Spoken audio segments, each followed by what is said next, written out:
তাহলে শ্রেণীবৃত্তির যে মধ্যমান আছে এই মধ্যমানটা লাগবে বা মধ্যবিন্দুটা লাগবে, মধ্যমান বলো অথবা মধ্যবিন্দু, শ্রেণীবৃত্তির যে মধ্যবিন্দু সেটা লাগবে।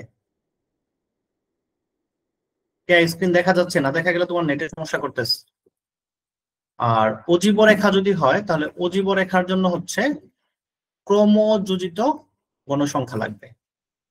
এই তিনটা জিনিস একদম মুখস্থ করে ফেলতে হবে। এক নাম্বার হচ্ছে যদি আয়তলেখ অঙ্কন করতে পারো তাহলে অবশ্যই আমার অবিচ্ছিন্ন শ্রেণীসীমা বের করতে হবে। যদি বহুভুজ অঙ্কন করতে পারো তাহলে অবশ্যই মধ্যবিন্দু বের করতে হবে। যদি অজীব রেখা অঙ্কন করতে বলে তাহলে অবশ্যই ক্রমযোজিত গণসংখ্যা এটা আমার বের করতে হবে। তাহলে আমরা এই তিনটা জিনিস কি করব? ঠিক আছে, তাহলে এখন আমরা দেখি প্রথমে একটু আয়তলেখটা। একদম বইয়ের উদাহরণটাই যদি প্রথমে তোমরা দেখো, যে উদাহরণ 3 নাম্বার,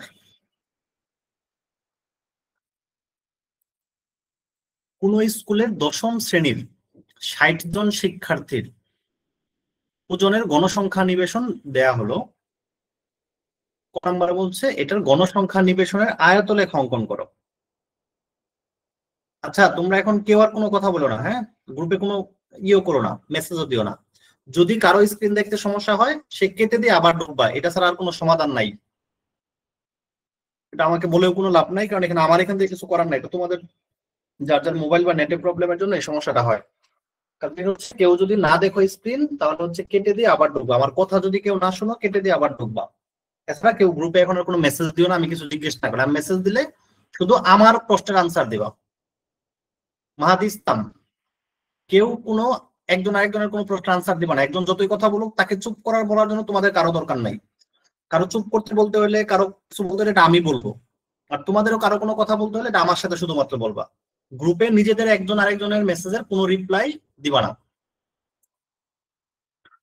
ওকে, আর কোনো মেসেজ এখন দিতে হবে না আপাতত, সবাই মেসেজ স্টপ করো। এখন দেখো যে প্রথমে কোশ্চেনটা বলছে এখানে গণসংখ্যা নিবেশনের আয়তলেখ অঙ্কন করো। তাহলে আয়তলেখ যদি অঙ্কন করতে বলে তাহলে তাকে হচ্ছে অবিচ্ছিন্ন শ্রেণীসীমা নিতে হবে। এখানে দেখো ওজন দেয়া আছে, গণসংখ্যাটা দেয়া আছে। আমরা বলছিলাম এগুলো যদি নিচে নিচে দেয়া থাকে এভাবে আমরা এগুলোকে পাশাপাশি খাড়া খাড়া ভাবে লিখে ফেলবো। তাহলে যদি আমরা একটা ঘর করি এরকম করে, আমাদের এরকম করে ঘর করবো আমরা। এটা তো ছোট হয়ে গেল। আচ্ছা, আমরা যদি আয়তলেখ অঙ্কন করতে হয় তাহলে আমরা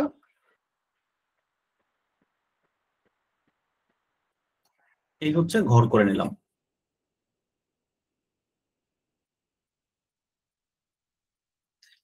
এখানে এভাবে ভাগ করলাম। প্রথম ঘরে কি থাকবে? প্রথম ঘরে প্রশ্নে যা আছে ওই জিনিসটাই থাকবে, শ্রেণী বৃত্তি। 2 নাম্বার ঘরে কি থাকবে? এই শ্রেণী বৃত্তির মধ্যমানটা হচ্ছে তুমি 2 নাম্বার ঘরে বের করবা। 2 নাম্বার ঘরে হচ্ছে শ্রেণী বৃত্তির মধ্যমান। যেমন ধরো এই যে শ্রেণী ব্যবধানটা দেয়া আছে, ওই ওজন যেটা সেটাই ছিল শ্রেণী ব্যবধান। শ্রেণী ব্যবধান, শ্রেণী ব্যবধানের পরে সরি আয়তলেখার জন্য আমাদের লাগবে অবিচ্ছিন্ন শ্রেণীসীমা। তাহলে 2 নাম্বার ঘরে আমরা অবিচ্ছিন্ন শ্রেণীসীমাটা লিখবো। তাহলে এই যে আমাদের 2 নাম্বার ঘর, এই 2 নাম্বার ঘরে আমরা লিখবো হচ্ছে অবিচ্ছিন্ন শ্রেণী সীমা। 3 নাম্বার ঘরে কি লিখবো? যদি শুধু আয়তলেখ অঙ্কন করতে বলে, আর কিছু বলে নাই, শুধুমাত্র আয়তলেখ অঙ্কন করতে বলছে, তাহলে 3 নাম্বার ঘরে আর কিছু গণসংখ্যাটা লিখবা। আর যদি আয়তলেখের সাথে তোমাকে হচ্ছে বহুভুজ অঙ্কন করতে বলে, আয়তলেখের সাথে যদি বহুভুজ অঙ্কন করতে বলে তখন এখানে সাথে আরেকটা ঘর দিয়ে মধ্যমানটাও বের করতে হবে। আমরা যেহেতু এখন শুধুমাত্র আয়তলেখ অঙ্কন করতেছি আমরা মধ্যমানটা নিব না। এখন এই শ্রেণীবৃত্তিটা কোথায় পাবা? দেখো প্রশ্নে সুন্দর করে শ্রেণীবৃত্তি তোমাকে দেয়া আছে। ওজন 46 থেকে 50, 51 থেকে 55, 56 থেকে 60, 61 থেকে 65, 66 থেকে 70, এইগুলি হচ্ছে শ্রেণীবৃত্তি আমাকে দেয়া আছে। তাহলে প্রথমটা দেয়া আছে কত? 46 থেকে 50, 51 থেকে 55, 56 থেকে 60, 61 থেকে 65, 66 থেকে 70 এটুকু দেয়া আছে। এটা তোমাকে প্রশ্নে দেয়া আছে। আর এটার পাশাপাশি দেখো গণসংখ্যাটাও দেয়া আছে, এই যে 46 থেকে 50 হচ্ছে 5, 5, 10, 20, 15, 10, 5, 10, 20, 15, 10 গণসংখ্যা। তাহলে এখানে আমার শুধু বের করে নিতে হবে এই অবিচ্ছিন্ন শ্রেণীসীমাটা। এটা শ্রেণীব্যক্তি দেয়া আছে, এখান থেকে আমাকে শুধু বের করে নিতে হবে অবিচ্ছিন্ন শ্রেণীসীমাটা। এখন অবিচ্ছিন্ন শ্রেণীসীমা কেমনে বের করে? বের করার নিয়ম হচ্ছে এই যে প্রথমে যে সংখ্যাটা থাকবে এটা থেকে 0.5 কমায় দিবা, মানে 0.5 কমায় দিবা। অথবা এটার আগের সংখ্যা কত? 46 এর আগের সংখ্যা হচ্ছে 45, তাহলে লিখবা 45। 45 এর সাথে একটা 0.5 দিয়ে দিবা, সহজ কথা। আর এখানে পরে আছে কত? 50, 50 এর সাথে 0.5 দিয়ে দিবা। পরে এটা কত আছে? 51, 51 আগের সংখ্যা কত? মমি কল কেটে দিয়ে আবার ঢুকো, দেখা যাবে। 51 ঠিক আগের সংখ্যাটা কত? 50, তাহলে এখানে লিখবো 50, সাথে একটা 0.5 থেকে কত হবে? 55.5। পরে কত? 56, 56 আগের সংখ্যাটা কত? 55। এই দেখো প্রথমটার কিন্তু আগের সংখ্যা হিসাব করতে হবে, 56 আগের সংখ্যা 55, তাহলে 55.5। আর পরেরটা হচ্ছে এই সংখ্যাটাই, এটার সাথে 0.5, 60.5। 61 আগের সংখ্যা 60, 60.5। এটা আবার 65 আছে, 65.5, যা থাকবে তার সাথে 0.5, আর আগেরটা নিতে হবে। 66 তে 65.5, আর এটা হচ্ছে 70.5। এই আমরা অবিচ্ছিন্ন শ্রেণীসীমা পেয়ে গেছি। তাহলে শ্রেণীব্যক্তি পেয়ে গেছি, অবিচ্ছিন্ন শ্রেণীসীমা পেয়ে গেছি, গণসংখ্যা পেয়ে গেছি। এখন আমরা এটার একটা চিত্র আঁকাবো। গ্রাফ পেপার নিয়ে, গ্রাফ পেপারে আমরা কি করবো? চিত্র আঁকাবো। এখন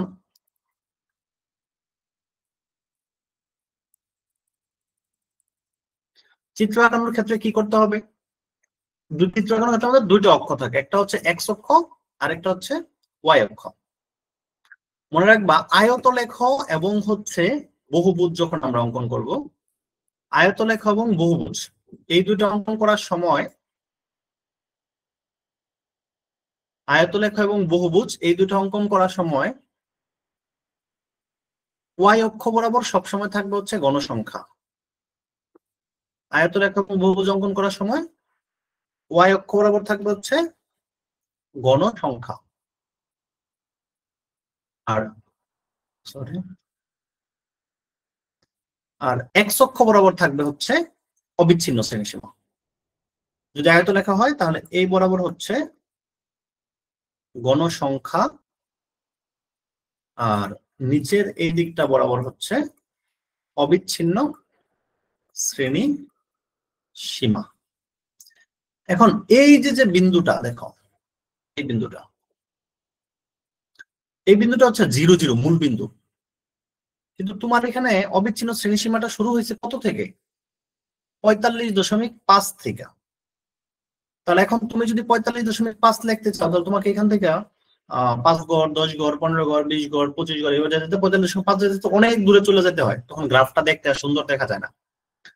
এই জন্য শুধুমাত্র প্রথমে 5টা ঘর নিবা, এখান থেকে 5টা ঘরকে এইভাবে কেটে দিবা, এরকম ব্রেক দেখে দিবা, দিয়ে এই 5 ঘর পরে যে একটা বিন্দু পাবা এইটার নাম দিয়ে দিবা তুমি হচ্ছে 45.5, মানে এইটাই 45.5, মানে এখানে 45.5 আছে।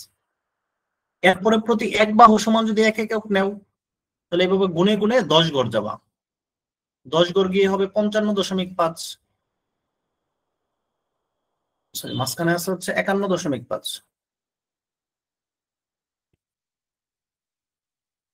তার আচ্ছা দাঁড়াও একটু এই করে দিই,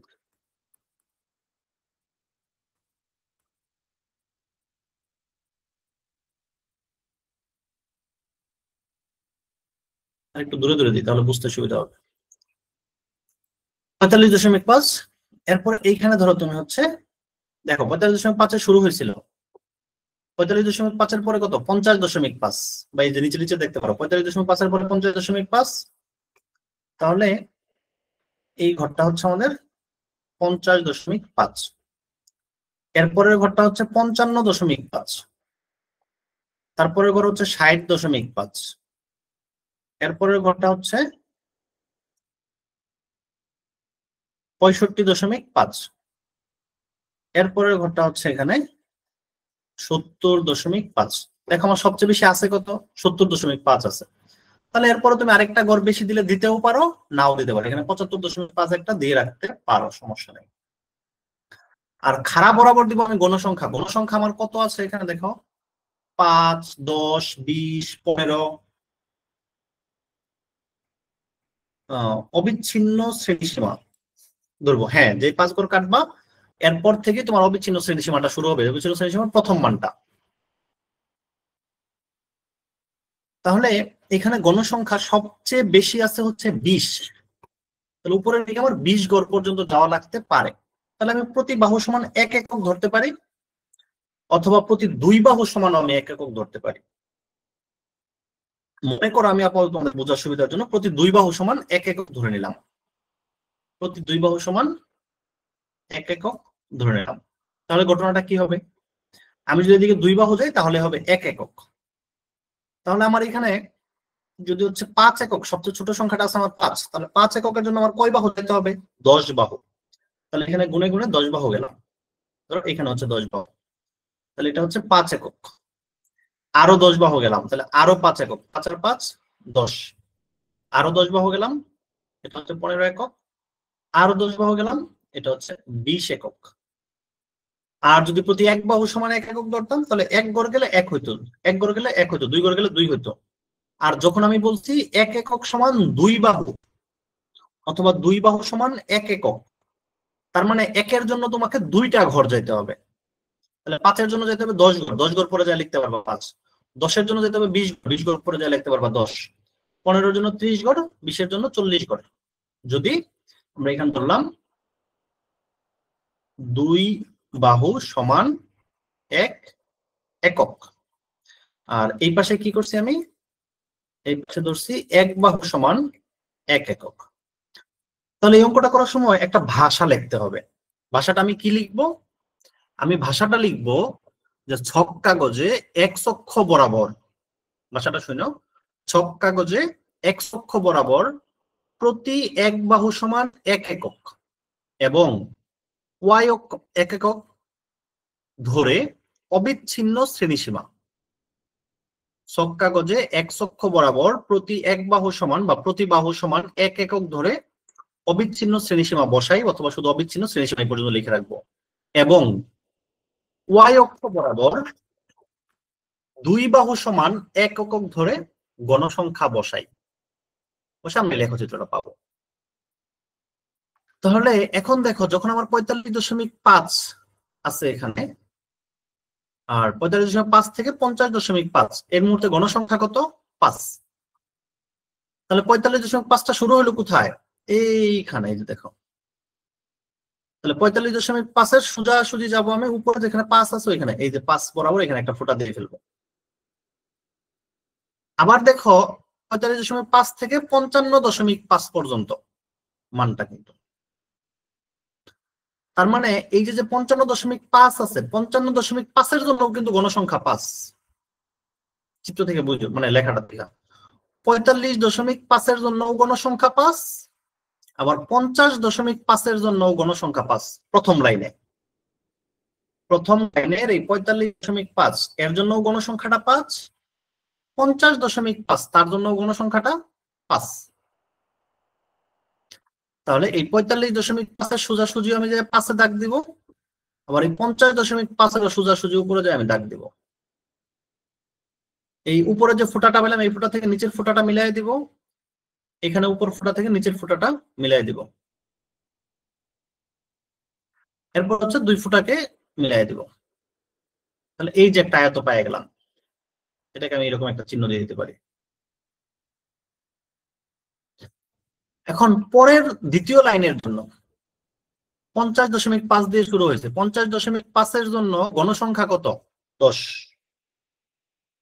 দ্বিতীয় চিত্রে 50.5 এর জন্য গণসংখ্যা 10। আবার 55.5 এর জন্য গণসংখ্যা কত? 10। তাহলে প্রথমে আমি এই 50.5 এর জন্য দেখি, এই 50.5 এর জন্য গণসংখ্যা 10, তাহলে 50.5 সোজাসুজি যেখানে 10 আছে ওইখানে যায় ফুটা দিব আমি। আবার এই 55.5 এর জন্য 10, তাহলে এইটারও এই সোজাসুজি যায় ফুটা দিব। তাহলে এই ফুটা থেকে নিচে সরাসরি একটা দাগ, সোজা দাগ টেনে দিব। আবার 50.5 এর সোজাসুজি যেটা পাইছিলাম এখান থেকেও একটা ওই নিচের বিন্দু পর্যন্ত দাগ টেনে দিব।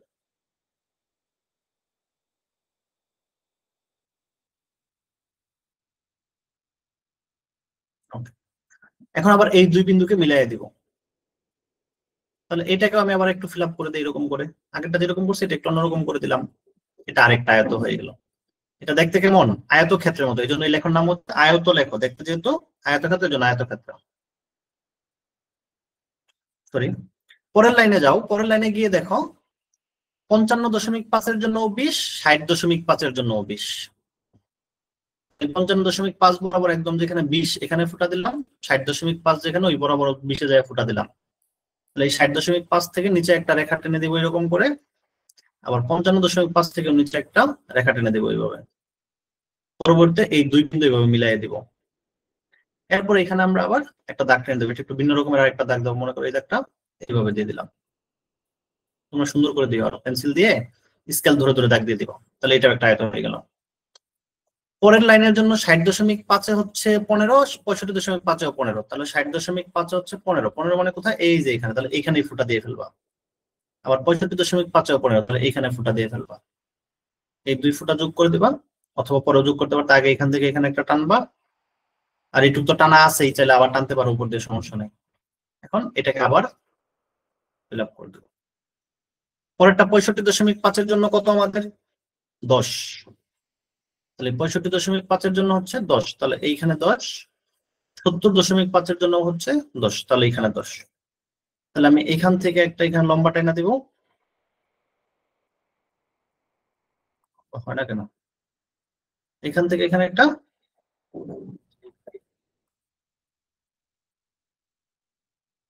লম্ব টেনে দিলাম, আর এখান থেকে তো লম্ব টানাই আছে, এখান থেকে শুধু এটা যোগ করে দেবো, শেষ। এটাকে আবার এরকম করে দিলাম, তাহলে এই আয়ত লেখ হয়ে গেল। তাহলে এইটাই ছিল আমাদের আয়ত লেখ। একদম 4 মার্কের জন্য যদি পরীক্ষায় আসে আমরা ইজিলি এটা আনসার করতে পারবো না? এর চেয়ে সহজ কোনো ম্যাথ কিন্তু তোমাদের অঙ্ক বইয়ের মধ্যে নাই। বলো, আরো কোনো সমস্যা থাকলে বলো আমাকে এখন।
বুঝছো? তাহলে এখন আসো আরেকটা উদাহরণ, যারা বলছিল হচ্ছে বহুভুজের সমস্যা। বহুভুজে কি কারো সমস্যা ছিল না উৎজীব রেখাতে সমস্যা ছিল? বহুভুজে কি আলোচনা করব? দরকার আছে 5 মিনিট আলোচনা করব?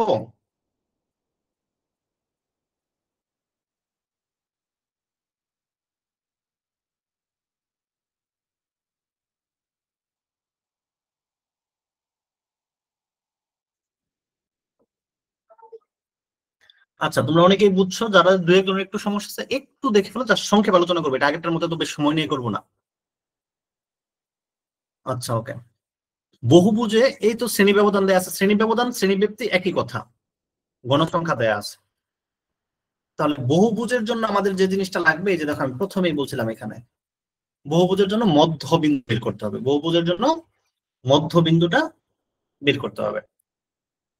তাহলে এরকম শ্রেণী ব্যবধান লিখবা, পরে এখানে অবিচ্ছিন্ন শ্রেণীসীমা যেটা লেখছো সেটা না লিখে এখানে লিখবা মধ্যবিন্দু, পরে এখানে লিখবা গণসংখ্যা। দেখো তারা এই যে নিচে নিচে লিখছে, তুমি নিচে নিচে না লিখে আগেরটার মতো করে লিখতে পারো। আগেরটার মতো কিরকম লিখতে পারো, এটা হচ্ছে আমাদের 5 নম্বর উদাহরণ।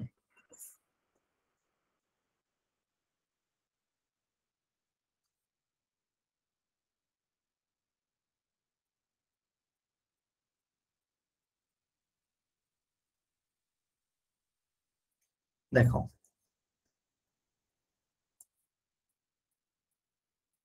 এখানে লিখলাম ব্যবধান বা শ্রেণী ব্যবধান, শ্রেণী ব্যবধান, এখানে লিখলাম মধ্যবিন্দু, সেম আগের মতো এখানে লিখলাম গণসংখ্যা। তাহলে শ্রেণী ব্যবধান আর গণসংখ্যা দুটো তো দেয়াই আছে, আমরা যদি 1 মিনিট একটু দেখে ফেলি। 31 থেকে 40, 41 থেকে 50, 31 থেকে 40, 41 থেকে 50, 51 থেকে 60। মাহাদি হাসান, মাহাদি ইসলাম, সরি মাহাদি ইসলাম, তুমি বলো তো এটা কি এই যে 31 থেকে 40, 41 থেকে 50, 51 থেকে 60, এটা কি বিচ্ছিন্ন শ্রেণী ব্যবধান না অবিচ্ছিন্ন শ্রেণী ব্যবধান?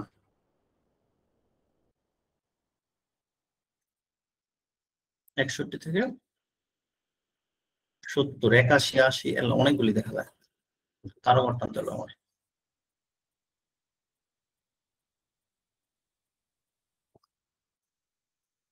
বিচ্ছিন্ন, গুড। যেহেতু প্রথম লাইন 40 দিয়ে শেষ হয়েছে, দেখো আবার বলি 40 দিয়ে শেষ হয়েছে, পরেরটা আবার 41 দিয়ে শুরু হয়েছে, যদি একটা দিয়ে শেষ হয় আরেকটা দিয়ে শুরু হয় তাহলে সেটা বিচ্ছিন্ন হয়ে যাবে। গুড।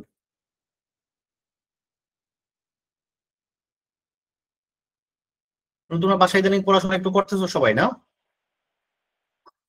আর গণসংখ্যা কত কত দেয়া আছে আমাদের? 6, 8, 10, 12, 5, 7। 6, 8, 10, 12, 5, 7, কয়টা মনে হয় 2 ছিল, 5, 7, 2, হ্যাঁ। আর মধ্যবিন্দুটা তো বের করবা, এই 31 আর 40 এটা যোগ করে ফেলবা, যোগ করে 2 দিয়ে ভাগ করে ফেলবা। 40 আর 30, 70, 70, 71, 71 কে 2 দিয়ে ভাগ করলে কত? 35.5। 41, 50, 91, 91 কে 2 দিয়ে ভাগ করলে 45.5। পরেরটা 55.5, 65.5, 75.5, এই বের করে ফেলছো। আয়তলেখা হোক অথবা বহুভুজ হোক, দুই ক্ষেত্রেই ওয়াই অক্ষ বরাবর থাকবে গণসংখ্যা, আর হচ্ছে এক্স অক্ষ বরাবর থাকবে হচ্ছে বিক্রিয়া। আয়তলেখা হলে অবিচ্ছিন্ন শ্রেণীসীমা, আর ওয়াই অক্ষ হলে হচ্ছে মধ্যবিন্দু। আচ্ছা আমার লেখা পাকা হয়ে গেছে, তাহলে এইখানে লিখবো আমরা মধ্যবিন্দু, আর এখানে লিখবো হচ্ছে গণসংখ্যা। তাহলে মধ্যবিন্দু আমার কত থেকে আসছে? সর্বনিম্ন 35.5। তাহলে আমি এই ক্ষেত্রে একটু এভাবে টান টান দিয়ে এখানে 35.5 দিয়ে দিতে পারি, অথবা এমনি তুমি এখানে 10, 5 লেখাও আসতে পারো, সমস্যা নেই কোনো। এটা এটা হচ্ছে 35.5, 45.5, 55.5, সবগুলো লিখবো না আমরা, আমরা লিখে ফেলি।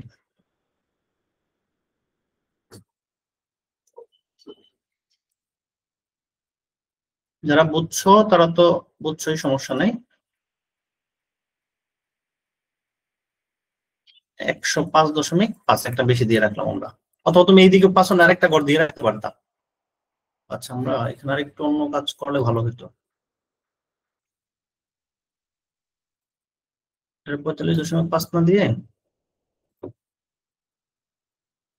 এই ব্রেক ব্রেক দেখা এটা দিলাম 25.5, আর পরেরটা দিলাম মানে এক ঘন্টা করে আগে থেকে শুরু করবো আর কি, তাহলে গ্রাফটা সুন্দর দেখা যাবে। 35.5।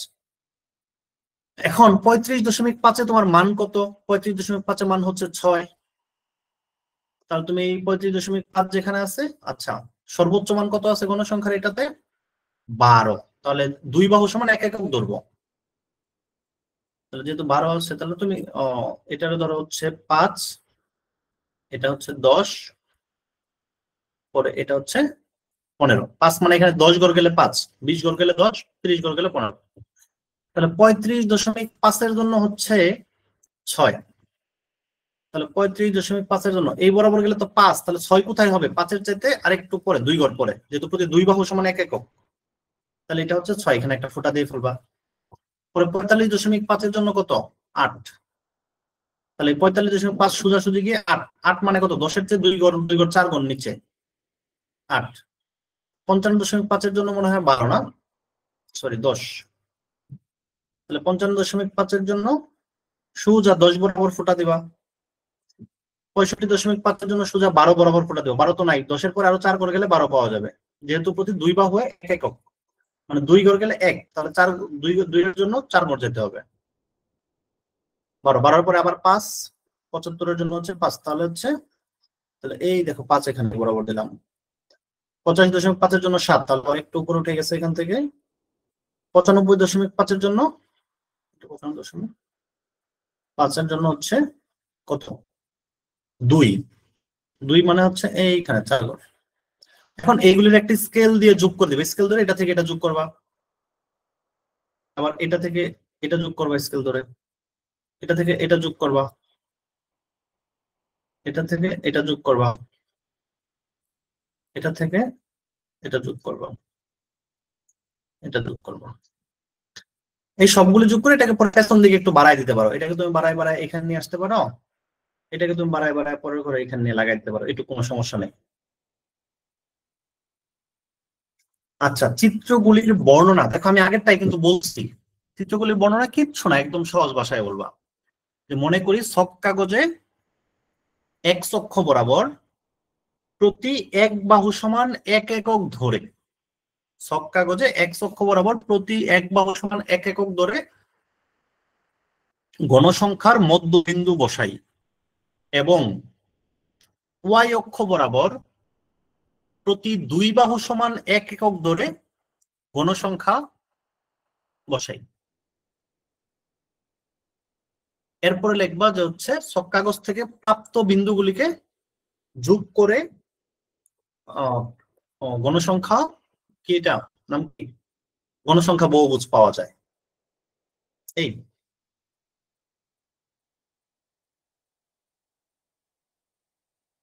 তারপরে দেখো তোমাদের কালকে যে আমি এটা দিছিলাম, যে শীটটা দিছিলাম, এই যে ধরো উত্তরপত্র, এখানে কিন্তু অনেকগুলি তোমাদের লেখা ছিল, হ্যাঁ, ভাষাগুলি সুন্দর করে দেয়া থাকার কথা। ধরো আমি একটু দেখি তো।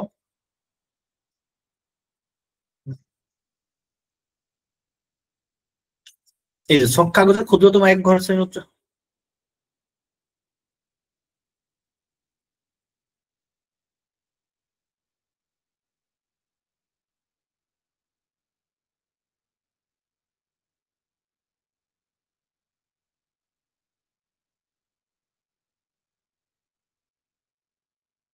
এই যে এইটা দেখো সবাই, এখানে সুন্দর করে একটা আয়তলেখের বর্ণনা দেয়া আছে। 7 নাম্বার প্রশ্নটা তোমরা বাসায় পরে দেখবা, এখন আমি এখান থেকে দেখা দিচ্ছি। 7 নাম্বার 3-এর গ বলছে একটা আয়তলেখ অঙ্কন করো। তাহলে এই আয়তলেখ অঙ্কনের জন্য তারা দেখো সুন্দর করে একটা ভাষা এখানে দিয়ে দিস। ছক কাগজের এক্স অক্ষ বরাবর,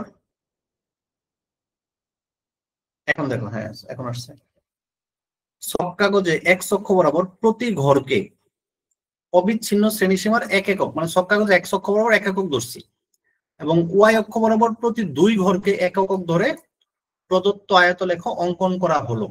আয়তলেখ অঙ্কন করলাম। মূলবিন্দু হতে 5.5 পর্যন্ত আছে বোঝাতে ছেদ চিহ্ন ব্যবহার করা হয়েছে। আমাদের আগেরটা এখানে ছিল 35.5, তাহলে ওইটা আমি লিখবো মূলবিন্দু থেকে 35.5 পর্যন্ত আছে বোঝাতে ছেদ চিহ্ন ব্যবহার করা হয়েছে। আয়তলেখ হতে দেখা যায় যে, আচ্ছা এটা তো আর কিছু লাগবে না, এটা তো আমার মনে হয় প্রচুরক চাইছে, তো আর কিছু লাগবে না, এখানেই শেষ, এইটুকু দিলেই হয়ে যাবে। এটা মনে হয় প্রচুরক সহজ হয়েছিল, এটা কি চাইছে একটু দেখি। ছকের মধ্যম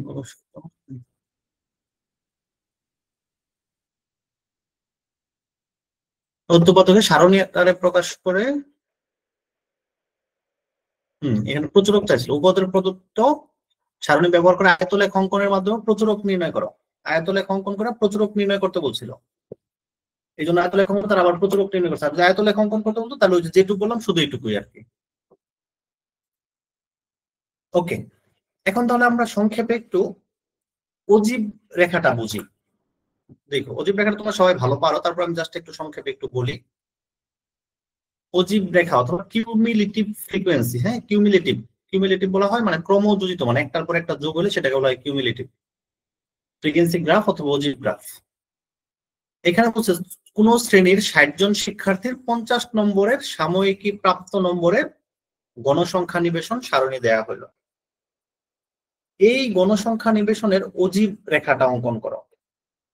আচ্ছা বুঝাই দিচ্ছি, সমস্যা নাই।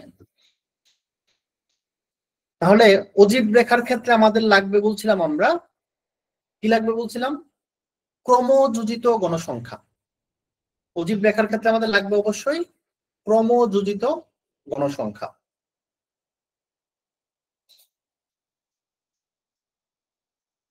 ওকে, এখন তাহলে আমরা এটা একটু খাতায় করে, যেহেতু তোমাদের একটু সমস্যা আছে সবারই।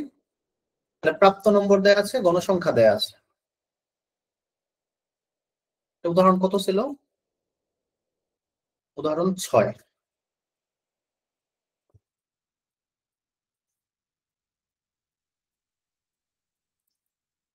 তাহলে আমাদের প্রাপ্ত নম্বর দেয়া আছে, প্রাপ্ত নম্বরে কিন্তু শ্রেণীব্যাপ্তি, তাহলে আমরা এভাবে গড় করে নেবো একটু।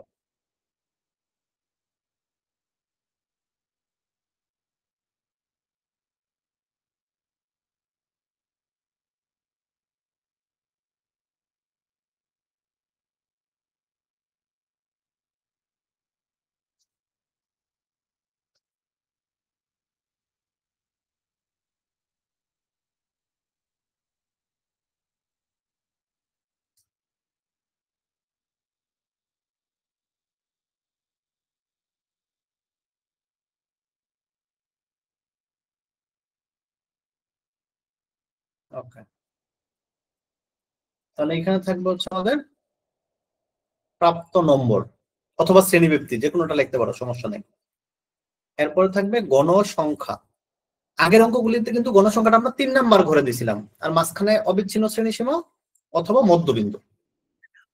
আর এখন হচ্ছে 3 নাম্বার ঘরে দিব আমরা ক্রমযোজিত গণসংখ্যা, কারণ আগে গণসংখ্যা না লিখলে ক্রমযোজিত গণসংখ্যা পাওয়া যায় না। ক্রমযোজিত গণসংখ্যা। তাহলে প্রাপ্ত নাম্বার কত কত পাইছে এরা? 1 থেকে 10, 11 থেকে 20, এইভাবে 41 থেকে 50 না, 1 থেকে 10, 11 থেকে 20, 21 থেকে 30, 31 থেকে 40, 41 থেকে 50। আর আছে নাই? গণসংখ্যা আছে 8, 12, 15, 18, 7। 8, 12, 15, 18, 7। ক্রমযোজিত গণসংখ্যা কেমনে বের করে? প্রথমে যেটা 8 আছে, 8 তো 8ই, এরপরের ঘরে কি হবে, এই 8-এর সাথে এই পরের ঘরটা যোগ হয়ে যাবে। তাহলে 8 আর 12, এই দুটোর যদি যোগ করে 20, বা তুমি তাহলে লেখা দেখায় দিতে পারো, 8 যোগ 12 সমান হচ্ছে 20। পরে এই যে যে 20 পাইলা, এই 20-এর সাথে আবার 15 যোগ করতে হবে, তাহলে হচ্ছে 20 যোগ 15 সমান হয়ে গেল 35। এই 35-এর সাথে আবার তারপর একটা যোগ করতে হবে, 35 যোগ 18 সমান কত হয়, 8 5 13, 53। পরে আবার 53-এর সাথে 7 যোগ করতে হবে, 7 যোগ করলে হবে 60। স্ক্রিন দেখা না গেলে আমি কিতা করতাম, স্ক্রিন দেখা না গেলে তো সমাধান একটা বলে দিয়েছি, কেটে দিয়ে আবার ঢুকতে হবে, অথবা তোমার মোবাইল যে জায়গায় আছে ওইখান থেকে আরেক জায়গায় নিয়ে যেতে হবে যেখানে নেট ভালো পাওয়া যায়। এই, এছাড়া আমার কাছে আর কোনো ওষুধ নেই। আচ্ছা, দেখা যায় তাননিম।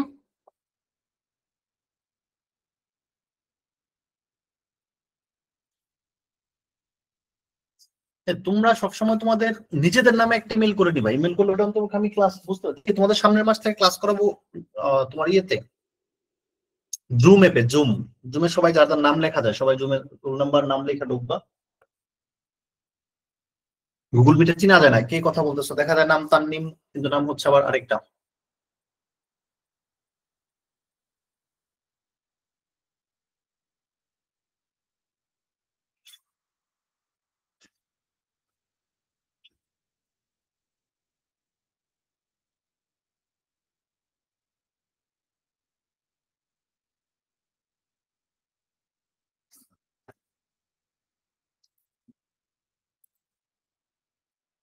তোমাদের ক্লাস থেকে অনেকে লিফট নিছে নাকি?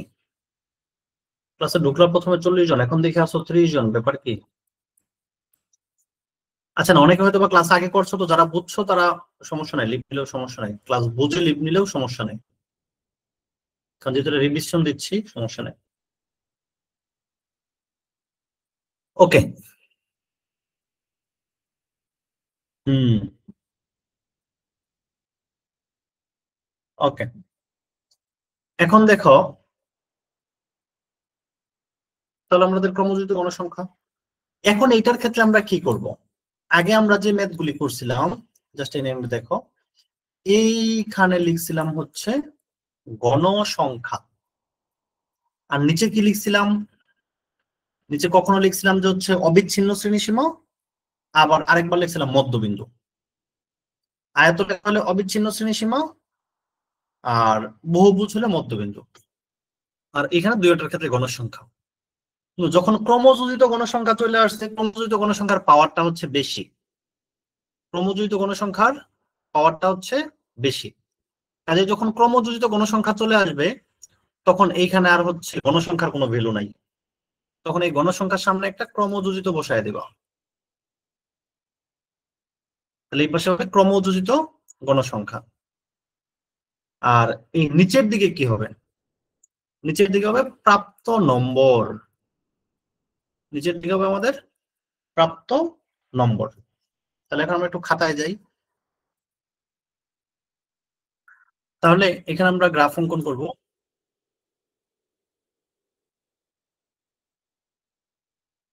তাহলে এই বরাবর থাকবে হচ্ছে আমাদের ক্রমযোজিত গণসংখ্যা, আর নিচের দিক বরাবর থাকবে আমাদের প্রাপ্ত নম্বর যেটা। তাহলে প্রাপ্ত নম্বর প্রথমে এখানে শুরু হয়েছে একদম কত থেকে, দেখো 1 থেকে 10। তাহলে এই যে প্রথম মনে করি এটা 0, 0-র পরে 10 গড় যাবা, 10 গড় যায় এখানে দেবা হচ্ছে 10, আর 10 গড় যায় 20, আরো 10 গড় যায় হচ্ছে 30, আরো 10 গড় যায় হচ্ছে 40, আরো 10 গড় যায় হচ্ছে 50। তাহলে এখন খেয়াল করো যে 1 থেকে যে 10 আছে, 10, এই 10 ধরবা,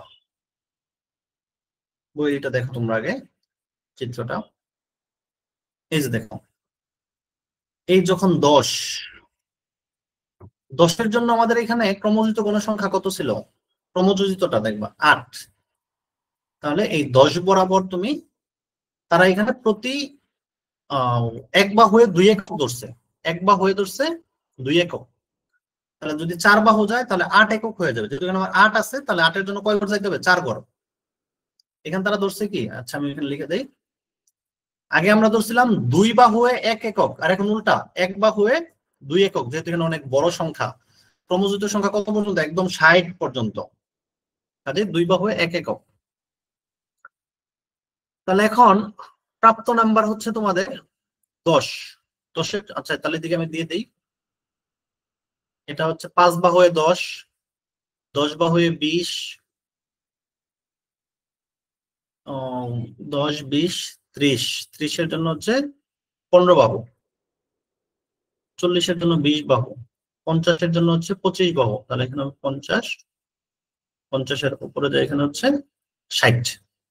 তাহলে যখন 10 ক্রমযোজিত কোনো সংখ্যা 8, 8 কোথায়? তাহলে 10-এর চেয়ে একটু নিচে, 10-এর 1 ঘর নিচে হচ্ছে 8।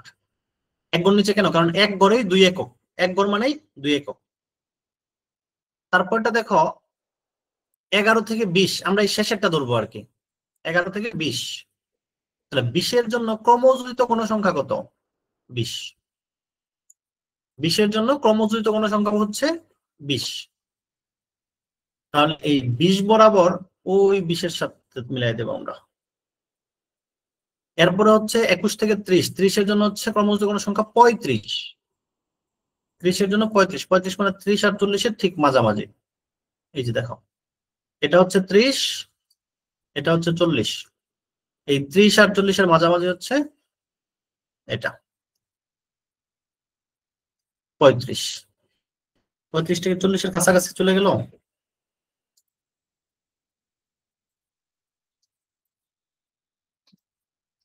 তাহলে এই হচ্ছে 30 40, এই দুটোর মাঝামাঝি যাবে আর কি এইখানে। পরে হচ্ছে 31 থেকে 40, 40-এর জন্য হচ্ছে ক্রমযুক্ত কোন সংখ্যা 53। এখন কিন্তু গণসংখ্যার কোনো ভ্যালু নাই, এখন লাগবে আমার ক্রমযুক্ত কোন সংখ্যা।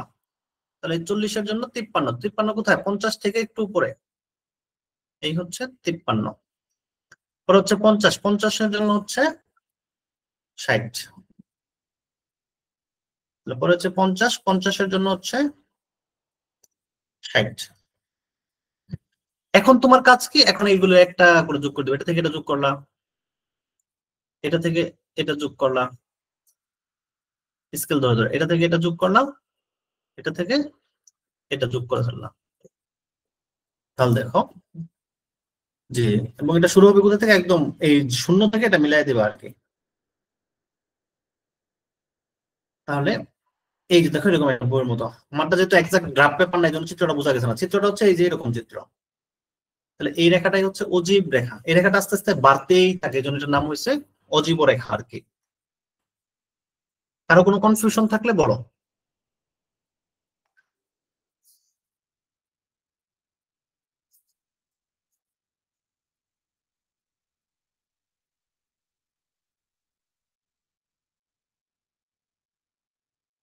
তামিম বুঝো নাই কেন? মাঝখানে ছিল না মনে হয় না?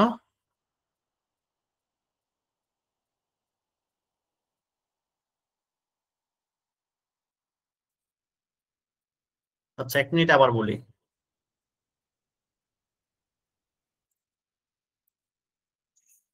অজীব রেখাতে যে প্রাপ্ত নম্বর দেয়া থাকবে, প্রাপ্ত নম্বর লিখলাম,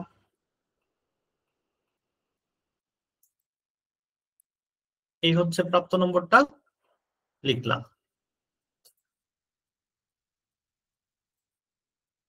প্রাপ্ত নম্বরের পরে হচ্ছে গণসংখ্যা, এটাও প্রশ্ন দেয়া আছে, গণসংখ্যা লিখলাম। আচ্ছা, রিপিট করতেছি, ওকে, আমি রিপিটও করে দিচ্ছি, তারপর তোমরা আবার ক্লাসের ভিডিওটা পরে দেখে নিবা ইউটিউব থেকে। যে প্রাপ্ত নম্বর, প্রাপ্ত নম্বর প্রশ্নে আমাদের দেয়া আছে এই। এরপর হচ্ছে গণসংখ্যা, গণসংখ্যাটাও প্রশ্নে দেয়া আছে। অজীব রেখা নির্ণয় করতে হলে এদের পর আরেকটা জিনিস লাগবে, সেটা হচ্ছে ক্রমযোজিত গণসংখ্যা। তাহলে আমরা লিখলাম একটা ঘর, ক্রমযোজিত গণসংখ্যা। প্রাপ্ত নম্বর 1 থেকে 10, 11 থেকে 20, 21 থেকে 30 এভাবে দেয়া আছে। এদের সাথে গণসংখ্যা 8, 12, 15, 18, 7 এইভাবে দেয়া আছে। এখন এরপরে ক্রমযোজিত গণসংখ্যাটা আমরা নিজেরা বের করব কিভাবে। এখানে গণসংখ্যা হচ্ছে 8 প্রথম লাইনে, তাহলে ক্রমযোজিত গণসংখ্যাও 8 প্রথম লাইনের জন্য। গণসংখ্যা যা, ক্রমযোজিত গণসংখ্যাও তাই।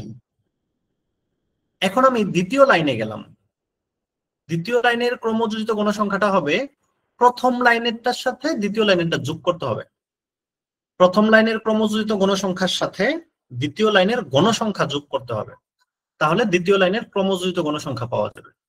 তাহলে প্রথম লাইনের ক্রমযোজিত গণসংখ্যা হচ্ছে 8, আর দ্বিতীয় লাইনের গণসংখ্যা হচ্ছে 12। তাহলে 8 আর 12 এই দুইটা যদি যোগ করি, তাহলে এই 8 যোগ 12 সমান 20। তৃতীয় লাইনে কি হবে? তৃতীয় লাইনে হবে এই দ্বিতীয় লাইনের যে ক্রমযোজিত গণসংখ্যা যেটা আছে, সেই দ্বিতীয় লাইনের ক্রমযোজিত গণসংখ্যার সাথে তৃতীয় লাইনের গণসংখ্যাটা যোগ করতে হবে। অর্থাৎ দ্বিতীয় লাইনের ক্রমযোজিত গণসংখ্যা হচ্ছে 20, এটার সাথে তৃতীয় লাইনের গণসংখ্যা হচ্ছে 15। তাহলে 20 আর 15 যোগ করতে হবে, তাহলে 20 যোগ 15 সমান হবে 35। পরে এই 35-এর সাথে তারপরে 18 যোগ করতে হবে, 35 আর 18 যোগ করে 53, 53-এর সাথে 7 যোগ করে 60। এবং এখানে শেষে এসে মিলাই দেখবা কত হয়েছে, 60। তোমাকে বলছে 60 জন ছাত্র, যতজন ছাত্র যতজন মানুষের কথা বলবে শেষ লাইনে এসে কিন্তু এটা মিলে যেতে হবে। এখন চিত্রটা আঁকাবো কিভাবে? চিত্র আঁকানোর জন্য নিচে এক্স অক্ষ বরাবর লিখবো আমরা প্রাপ্ত নম্বর, এক্স অক্ষ বরাবর লিখবো প্রাপ্ত নম্বর, আর ওয়াই অক্ষ বরাবর লিখবো হচ্ছে আমরা ক্রমযোজিত গণসংখ্যা। ওয়াই অক্ষ বরাবর হবে ক্রমযোজিত গণসংখ্যা। প্রাপ্ত নম্বর তাহলে আমাদের এটা হচ্ছে 0, 0 থেকে 10, 1 থেকে 10 আছে, আমরা একদম 0 থেকে শুরু করবো। 0 থেকে 10, 10 থেকে 20, 20 থেকে 30, 40, 50 এইভাবে। আর এইদিকে ক্রমযোজিত গণসংখ্যা, ক্রমযোজিত গণসংখ্যা আছে আমার 8, 20, 35, 53, 60। তাহলে আমি ভাঙ্গা ভাঙ্গা লিখবো না, আমি প্রতি 10 ঘর পরে পরে ধরবো। আচ্ছা, গ্রাফটা আমি এখানে আবার বুঝাই দিই তাহলে।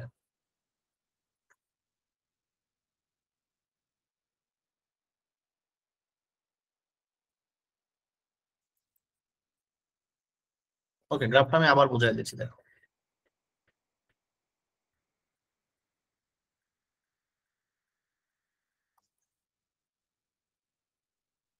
এই বরাবর লেখবা হচ্ছে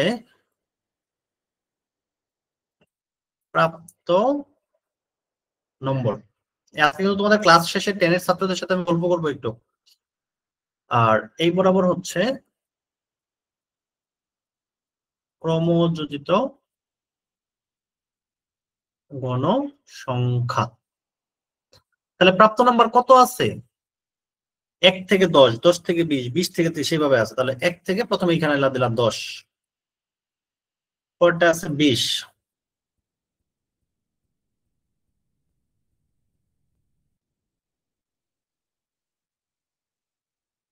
20 থেকে 30, 30 থেকে 40, 40 থেকে 50, 50 থেকে 60। তোমাদের 60 লাগবে না, কারণ 50 পর্যন্ত আছে, এই কথা বলো না। আর ক্রমযোজিত গণসংখ্যাটা কত পর্যন্ত আছে? ক্রমযোজিত গণসংখ্যা আছে আমাদের 60 পর্যন্ত। এই যে গ্রাফে এখানে দেখো, ক্রমযোজিত গণসংখ্যা আছে 60 পর্যন্ত। তাহলে এটাও তুমি 10 ঘর পরে পরে দিয়ে যাও। 10, 20, 30, 40,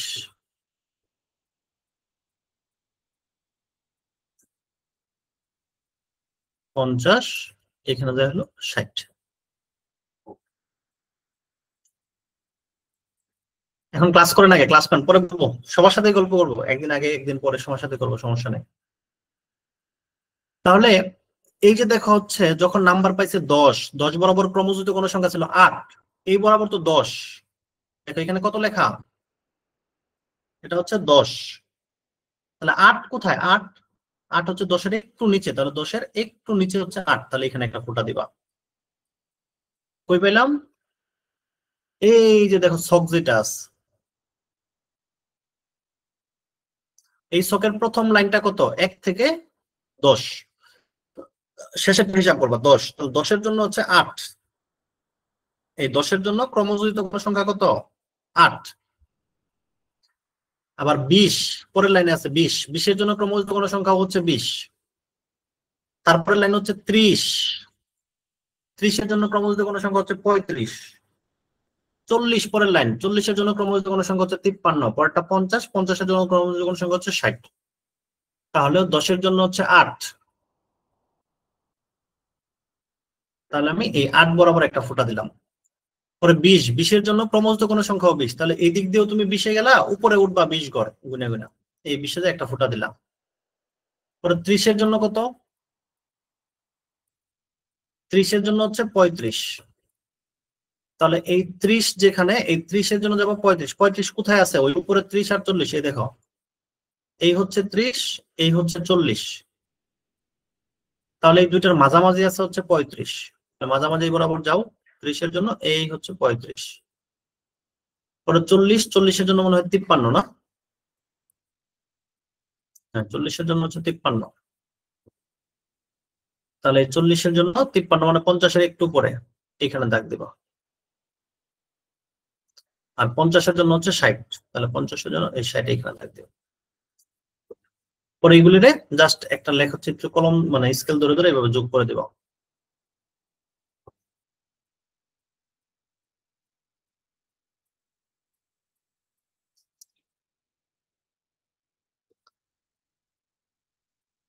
এরকম করে যোগ করে দিলাম। আর এই নিচে যেটা থাকবে এটাকে একদম আইনা শূন্যের সাথে মিলাই দিবা, শেষ। এই লেখাটা হচ্ছে অজীব রেখা। এরপরে যদি কেউ না বুঝো, ক্লাস শেষে ভিডিওটা দেখবা বা কালকে সকালে ভিডিওটা দেখবা, তারপরে না বুঝলে আমি আবার বুঝাই দেবো তখন। ওকে, তাহলে অজীব রেখা শেষ হলো আমাদের। এরপরে তোমাদের ছিল হচ্ছে এমসিকিউ 36, 40 সমস্যা, সিকিউ 4-এর ক সমস্যা, সংক্ষিপ্ত কর। তাহলে আগে আমরা সংক্ষিপ্ত করটা একটু বলে নেই। আর ছিল উদাহরণ, উদাহরণটি কি আছে একটু দেখে আসি তো।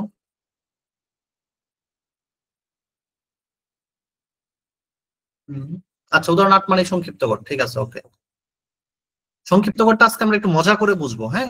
মানে ওই দিন তো হয়তো এমনি বলে বলে বুঝছি, আজকে একটা একদম সুন্দর করে বুঝবা তোমরা।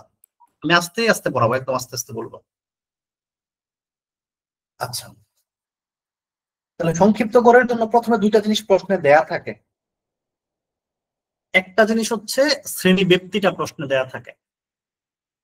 ওই যে উৎপাদন খরচ যেটা, এটাই কিন্তু শ্রেণী ব্যক্তি। শ্রেণী ব্যক্তি তো আমরা দেখলেই বুঝবো, যেগুলো এরকম 2 থেকে 4, 5 থেকে 10, 20 থেকে 50, মানে এত থেকে এত এরকম করে বলা থাকে, এটাই হচ্ছে শ্রেণী ব্যক্তি। তাহলে যে উৎপাদন খরচটা দেয়া আছে এটা হচ্ছে শ্রেণী ব্যক্তি।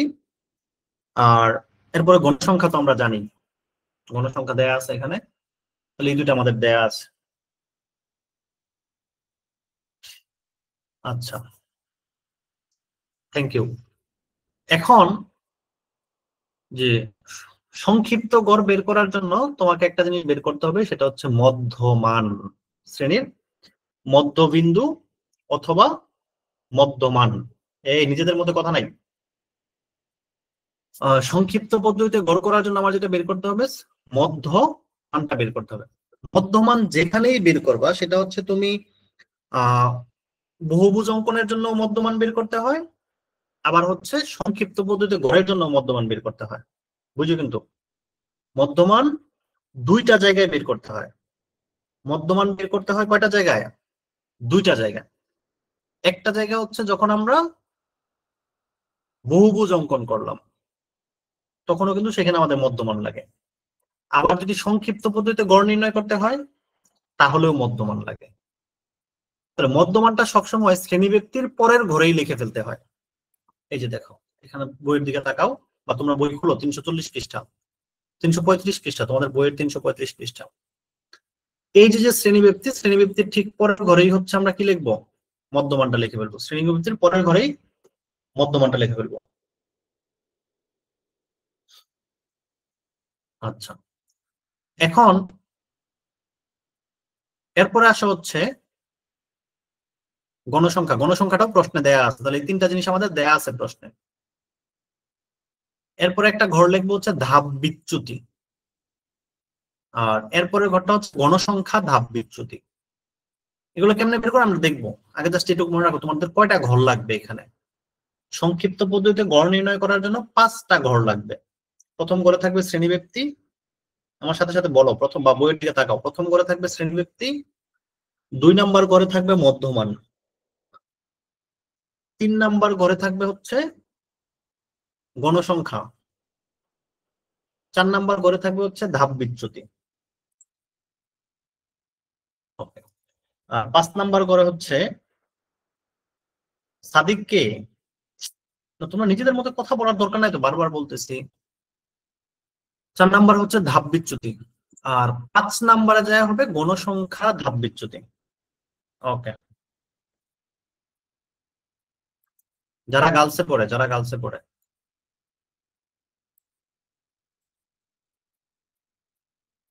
ওকে। হ্যাঁ পপি বলো।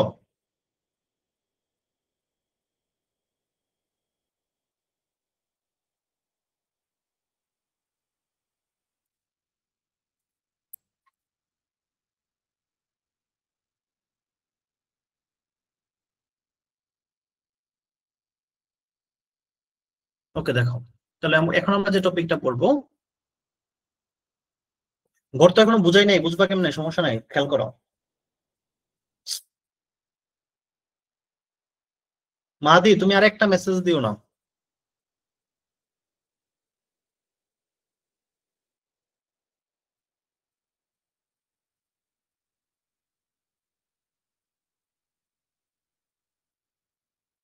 সংক্ষিপ্ত পদ্ধতিতে ঘর, তাহলে সংক্ষিপ্ত পদ্ধতিতে ঘর করার জন্য আমাকে 5টা ঘর বানাইতে হবে। 5টা ঘর প্রথমে বানাও।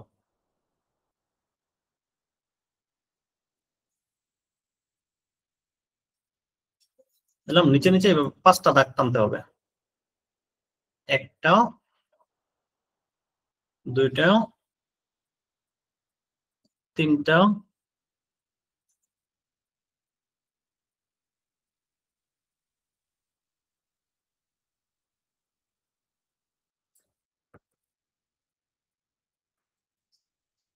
একটু বাঁকাতারা হয়ে গেছে 5টা। প্রথম ঘরে থাকবে হচ্ছে শ্রেণীব্যক্তি, এটা প্রশ্নে দেয়া থাকবে। 2 নম্বর ঘরে থাকবে হচ্ছে মধ্যমান। 3 নম্বর ঘরে বসাবো গণসংখ্যা। 4 নম্বর ঘরে বসাবো ধাপ বিচ্যুতি। আর 5 নম্বর ঘরে বসাবো গণসংখ্যা ধাপ বিচ্যুতি। এই 5টা জিনিস বুঝছো কিনা যে লেখা লাগবে?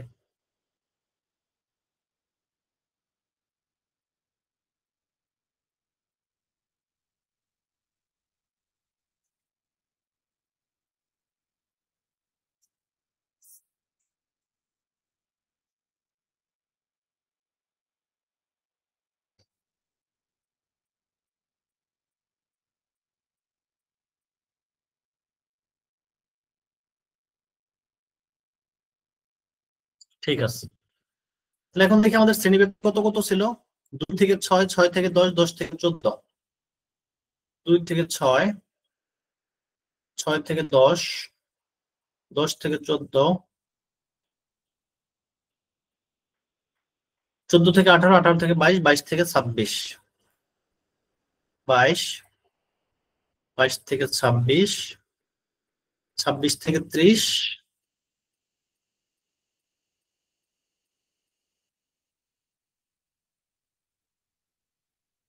এরপরে ছিল 30 থেকে 34।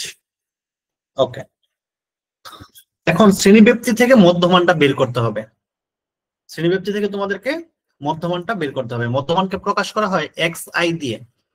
যেখানে মধ্যমান লিখবা তার নিচে একটু ছোট করে এক্স আই লিখে দিবা। মধ্যমান যেখানে থাকবে তার নিচে ব্র্যাকেট দিয়ে বা ব্র্যাকেট ছাড়া এক্স আই লিখে দিবা। মধ্যমান কেমনে বের করে? এই দুটোকে যোগ করে 2 দিয়ে ভাগ করে দিবা, তাহলে তো মধ্যমান হয়ে যাবে। 6 আর 2 8, 8কে 2 দিয়ে ভাগ করলে হয় 4। 10 আর 6 16, 16কে 2 দিয়ে ভাগ করলে 8। 10 আর 14 24, 24কে 2 দিয়ে ভাগ করলে 12। তারপর 14 আর 18 হচ্ছে 32, 32কে 2 দিয়ে ভাগ করলে হচ্ছে 16।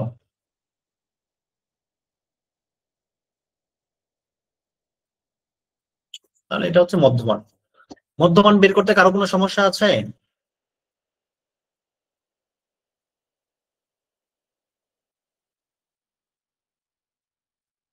মধ্যমান বের করতে কারো কোনো সমস্যা আছে কিনা? নাই। এরপরে গণসংখ্যা। গণসংখ্যা যেখানে লেখা থাকবে ওইখানে ছোট করে লিখবা এফ আই। গণসংখ্যা কি লিখবা? F I. গণসংখ্যাটা কোথায় পাবা? গণসংখ্যা প্রশ্নেই দেয়া আছে, প্রশ্ন থেকে দেখে লিখবা। যেমন আমাদের এই অঙ্কের জন্য গণসংখ্যা কত দেয়া আছে? 1, 9, 21, 47, 52। 1, 9, 21, 47, 52।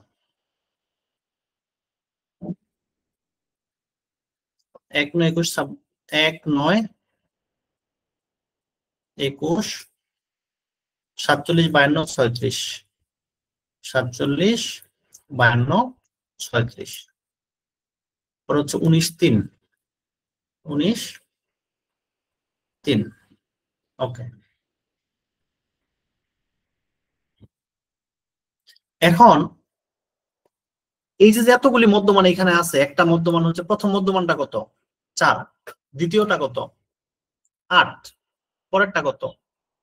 12, 16, 20, 24, 28, 32। এখন তোমাদেরকে আমি বললাম কোনো অঙ্ক করার দরকার নাই। অঙ্ক না করে এই যে 4 আছে, 8 আছে, 12 আছে, 16 আছে, 20 আছে, 24 আছে, 28 আছে, 32 আছে, এই সবগুলি জিনিসটার গড় বের করলে কত হইতে পারে? মনে করো একজনের কাছে 4 টাকা আছে। কয় টাকা আছে? 4 টাকা। আরেকজনের কাছে 8 টাকা, আরেকজনের কাছে 12 টাকা, আরেকজনের কাছে 16 টাকা, আরেকজনের কাছে 20 টাকা, আরেকজনের কাছে 24 টাকা, কারো কাছে 28 টাকা, কারো কাছে 32 টাকা, এরকম টাকা আছে। তো তোমাদের গড়ে এক একজনের কাছে কয় টাকা আছে তোমরা কেমনে বের করবা? তখন এই সবগুলিকে যোগ করবা। যোগ করে তোমরা যতজন মানুষ আছে ততজন মানুষ দিয়ে ভাগ করে দিবা, তাহলে কিন্তু ঘরে টাকাটা পাওয়া যাবে। এখন আমরা এটাও করব না, চোখের আন্দাজে বলতে হবে এখানে এখন গড় কত হতে পারে। তোমার যার যার চোখের আন্দাজে একটা বলো এখানে গড় কত হতে পারে। এই যে 4, 8, 12, 16, 20, 24, 28, 32, এই সংখ্যাগুলির গড়ে আনুমানিক কত হইতে পারে গড়? সবাই বলো, এটার গড় আনুমানিক কত হইতে পারে? এইগুলির মাঝখান থেকে একটা সংখ্যা বলতে হবে। আনুমানিক গড় 36 হতে পারে। ওকে, আর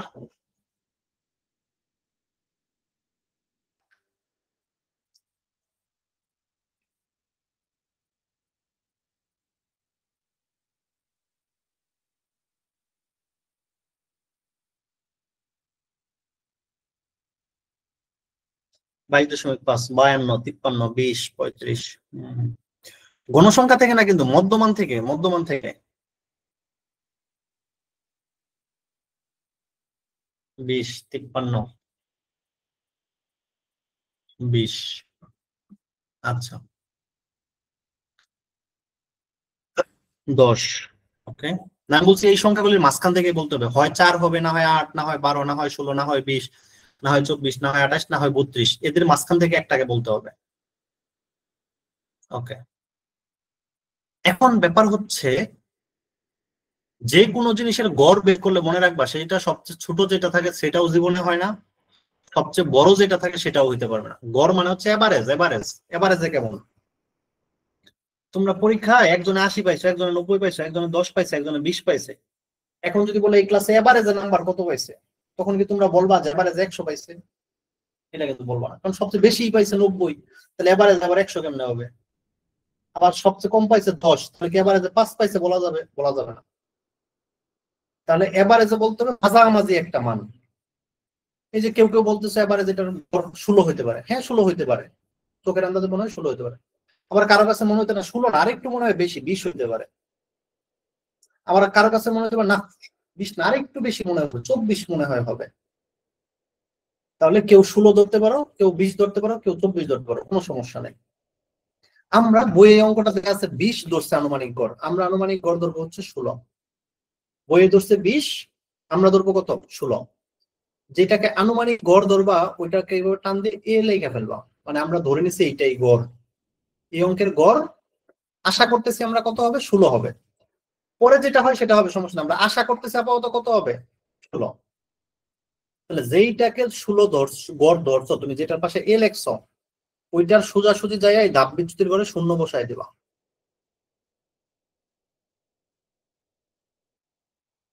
যেটাকে তুমি গড় ধরছো ধরে নিছো, আমি 16 কে ধরে নিচ্ছি, তাহলে এই বরাবর কত বসায় দিব? শূন্য বসায় দিব। এই দেখো, এখানে তারা ধরছিল কোনটাকে? 20 কে। তারা 20 বরাবর বসাই দিছে হচ্ছে শূন্য। তাহলে আমরা এখানে 47 বরাবর বসাই দিলাম শূন্য। ঠিক এর আগেরটা তো 1 বিয়োগ করবা, তাহলে আগেরটা হবে -1, তার আগেরটা হবে -2, তার আগেরটা হবে -3। এক ঘর এক ঘর করে, এক ঘর এক ঘর করে বিয়োগ করতে থাকবা, যে আরেকটা থাকতো পরটা হয়তো -4। আর নিচের দিকে এক ঘর করে বাড়ায় যাবা, তাহলে পরটা 1, পরটা 2, পরটা 3, পরটা হবে 4। এই ধাপ বিচ্যুতিটা বুঝো না এমন কেউ আছো কিনা?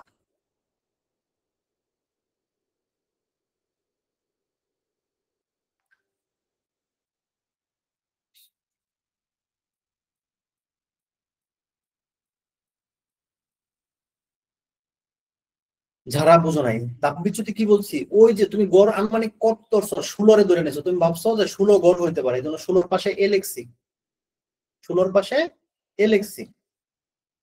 যেটার পাশে এ লিখছি ওই বরাবর ধাপ বিচ্যুতি যেটা আছে ওটা ধরতে হবে শূন্য।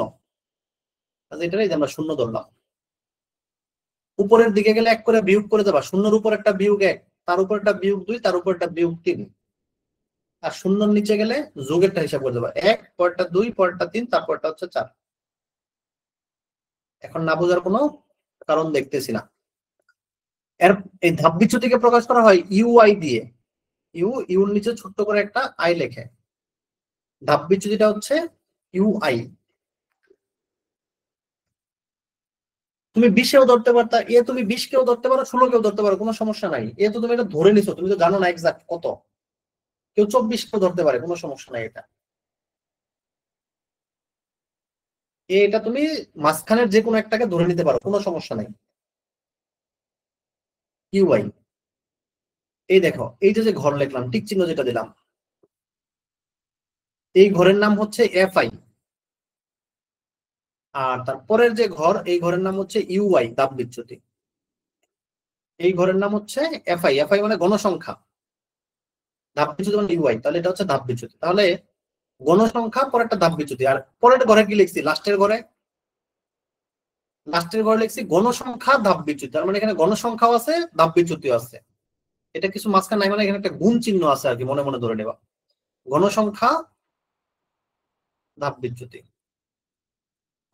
তার মানে এখানে বলতেছে গণসংখ্যার সাথে ধাপ বিচ্যুতির গুণ করতে হবে, নিচে পিচ্ছি করে লিখে দিবা এফআই ইউআই। এফআই এর সাথে ইউআই গুণ করবে, এফআই এর সাথে ইউআই গুণ হবে। তাহলে প্রথম লাইনের জন্য এফআই কত?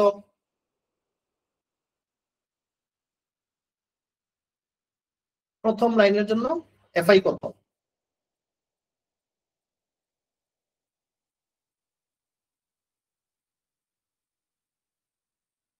হম, এফআই, এফআই, তাবাসসুম, এফআই।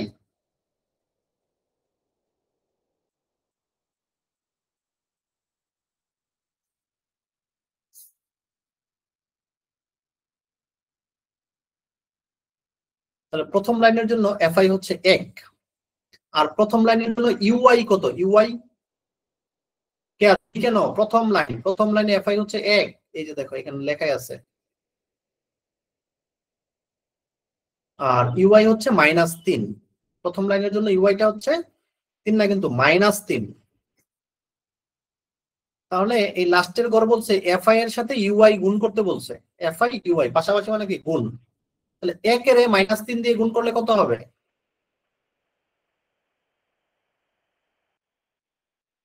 -3 হবে। 1 এর -3 দিয়ে গুণ করলে -3 হবে। এটা কত লিখছিলাম, 9 মনে হয় না? 2 নাম্বার ঘরে আসো। তো 2 নাম্বার ঘরে 9 এর -2 দিয়ে গুণ করতে হবে। 9 দুগুণে -18। 21 কে -1 দিয়ে গুণ করতে হবে, -21। 47 কে 0 দিয়ে গুণ করলে 0। 52 রে 1 দিয়ে গুণ করলে 52। 36 কে 2 দিয়ে গুণ করলে 72। 19 কে 3 দিয়ে গুণ করলে 3 নং 7 57। 3 এর 4 দিয়ে গুণ করলে 3 4 12। এই যে চার্ট যে অংশটা করলাম, এই চার্ট বুঝছো নাই এমন কেউ আছো কিনা বলো?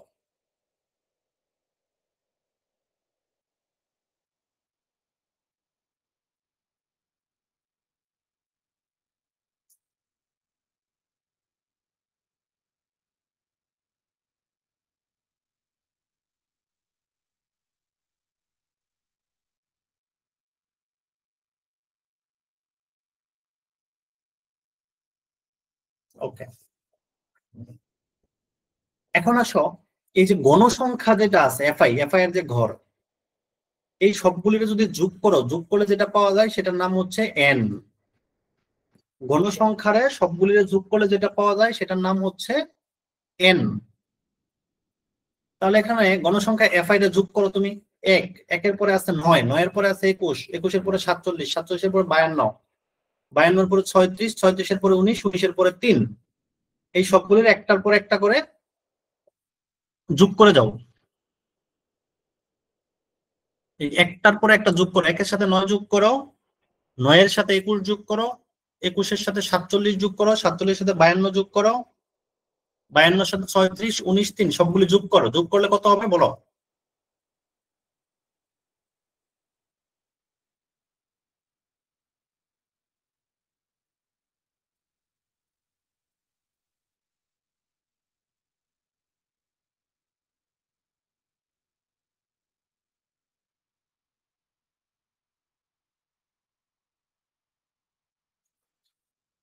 আমি তো একটু চেঞ্জ করে দিছি, বইয়ে 188, তাহলে এখানে কি 188 হবে? আমি তো একটু চেঞ্জ করছি। কোন গড় যোগ করতে বলছি? গণসংখ্যার গড়, 3 নাম্বার গড় যেটা, এটা যোগ করতে বলছি। গণসংখ্যা ধাপ বিচ্যুতি গুণ যোগ করতে বলি নাই। এফআই, শুধু এফআই এর যে ঘর আছে এই ঘরটা যোগ করো সবাই, এই ঘরের সবাই কয়টারে যোগ করো, যোগ করে দেখা কত হয়।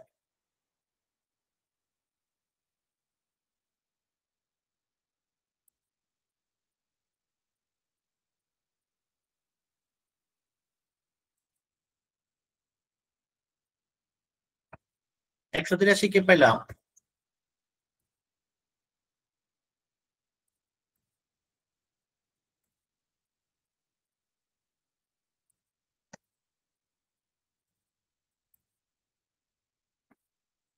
ভুল পেয়েছেন আপনি, 188 হবে। হ্যাঁ,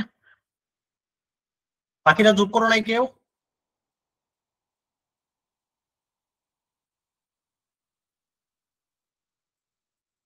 তাহলে এই সবগুলি যোগ করে এখানে যেটা পাওয়া যায় সেটা হচ্ছে 188। ঠিক আছে, আর এটা এগুলো যোগ করো ক্যালকুলেটর দিয়ে। এফ আই ইউআই যেটা লাস্টের ঘরে যেটা আছে, summation of F I U I, summation of F I, summation চিহ্ন মানে সবকটার যোগফল। এই সবগুলি যোগ করো, লাস্টের ঘরে সবগুলি যোগ করো, বিয়োগ চিহ্ন সহ হিসাব করবা কিন্তু।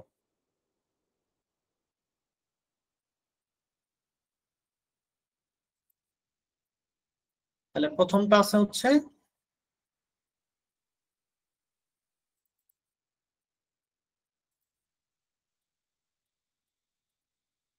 -3, পরে হচ্ছে -18, -21, 52টাকে প্লাস, তাহলে +52, +72, +57, +12, 151।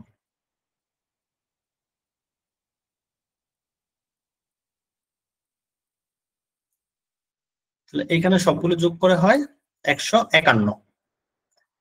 এই যে যে সবগুলো যোগ করলে এটার নাম হচ্ছে summation of F I U I, মানে এফ আই ইউআই এর যোগফল। আর এফ আই এর সবগুলো যোগ করে সেটাকে বলা হয় এন, অথবা সামেশন অফ শুধু এফ আই বলাও যায়। ওকে, তাহলে এই চার্ট বানানো শেষ আমাদের। -151 না তো প্লাসের 151, তো আবার সোম প্লাসের 151। সুতরাং সংক্ষিপ্ত পদ্ধতিতে গড়, সংক্ষিপ্ত পদ্ধতিতে গড় এক্স বার, এই বার চিহ্ন মানে গড়, সংক্ষিপ্ত পদ্ধতিতে গড়। হ্যাঁ, অথবা এক্স বার না লিখলেও চলে, এমনি শুধু সমান চিহ্ন দিয়ে ফেললে হয় এক্স বার। সংক্ষিপ্ত পদ্ধতিতে গড় নির্ণয়ের সূত্রটা কি ছিল? সূত্র শিখছিলাম। সংক্ষিপ্ত পদ্ধতির সূত্রটা ছিল এই যে এটা, মেন বই দেখো।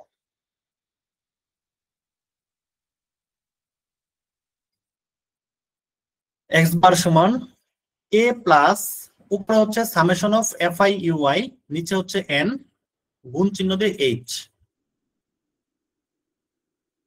এ plus summation of F I U I by নিচে হচ্ছে এন।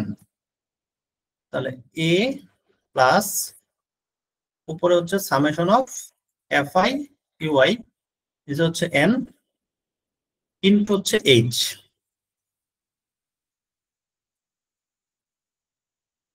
আমরা এই অঙ্কের জন্য কাকে এ ধরে নিছিলাম, কতকে এ ধরছিলাম আমরা?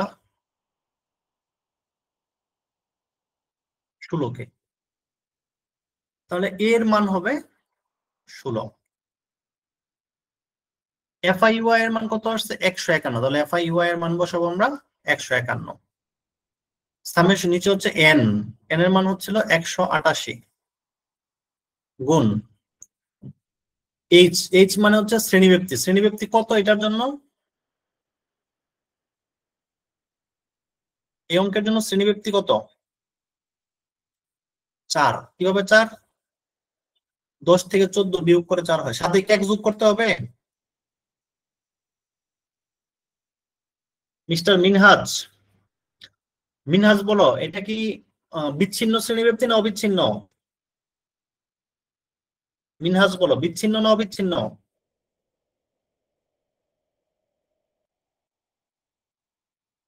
এটা হচ্ছে অবিচ্ছিন্ন। 14 দিয়ে শেষ হয়েছে, আবার 14 দিয়ে শুরু, 18 দিয়ে শেষ হয়েছে, 18 দিয়ে শুরু, যেটা দিয়ে শেষ ওটা দিয়ে শুরু হলে অবিচ্ছিন্ন। এই ক্ষেত্রে এক্সট্রা 1 যোগ করতে হয় না, শুধু বিয়োগ করলেই হয়। 10 থেকে 14, 6 বিয়োগ করলে 4, 14 থেকে 10 বিয়োগ করলে 4, তাহলে এটা শ্রেণীব্যক্তি হবে 4। তাহলে এখন সমান কত হয়? 16 যোগ,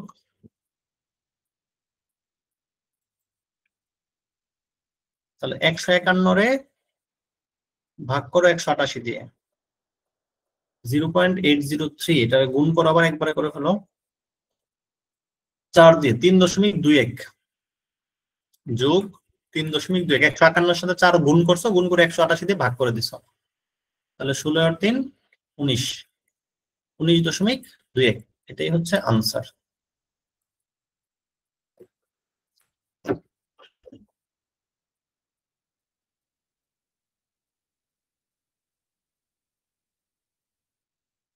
কারো কোনো কনফিউশন থাকলে বলেন। আর বইয়েরটার আনসার কত ছিল? বইয়েরটার আনসার দেখো 19.21 ছিল। তারা কিন্তু ধরছিল 20, তারা 20 ধরছিল। অনেক সময় আনসারটা দশমিকের পরে একটু কম বেশি হতে পারে, এদিক সেদিক হতে পারে, এটার জন্য সমস্যা হবে না। আরেকজনেরটা দেখে মনে করে না তারটা হয়েছে তোমারটা ভুল হয়েছে, খুশিতে আবার কাইটা দিয়ে তারটা করতে যায় না, তোমারটাও হয়েছে তারটাও হয়েছে।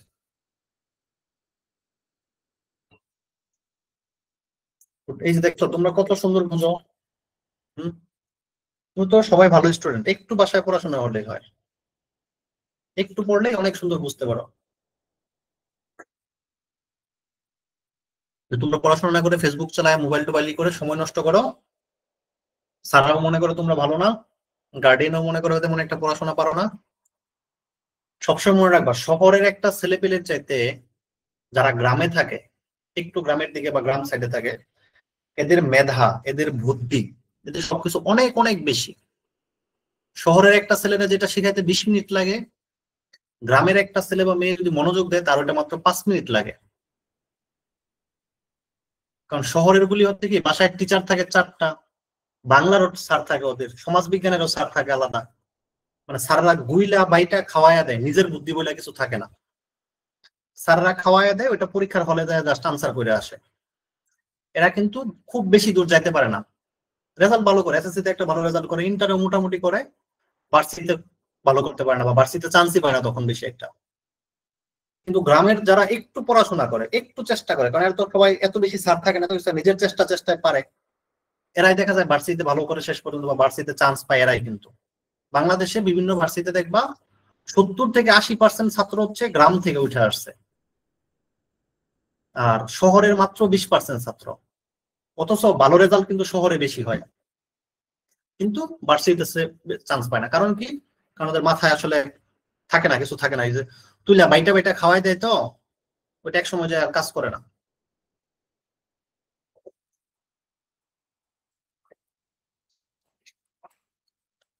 ওকে, তাহলে সংক্ষিপ্ত পদ্ধতিতে আমরা গড় বুঝলাম। আর কি প্রবলেম ছিল আমাদের, দেখি তো একটু। এমসিকিউ ছিল কার জন্য? আচ্ছা, এমসিকিউ দুটো দেখবো। সিকিউ ছিল 4-এর ক। তাহলে সিকিউটা আমরা একটু দেখে আসি।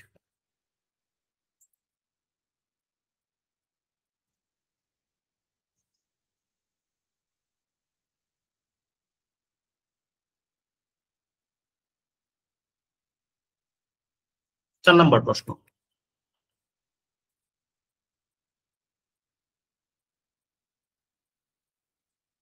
কোন শ্রেণীর 60 জন শিক্ষার্থীর ওজনের গণসংখ্যা নিবেশন সারণী দেয়া আছে, শ্রেণীব্যাপ্তি, গণসংখ্যা ইত্যাদি। ওকে।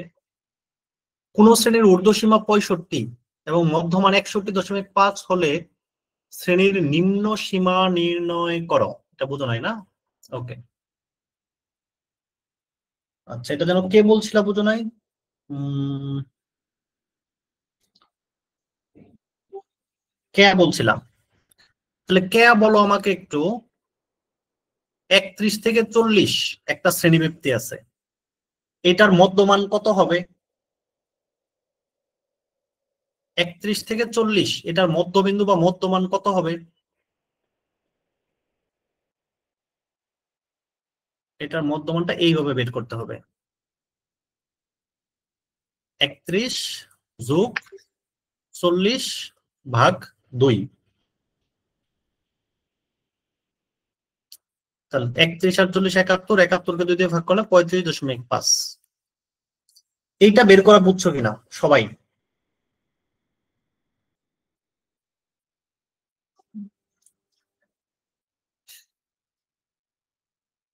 মধ্যমান এইভাবে বের করতে হয়।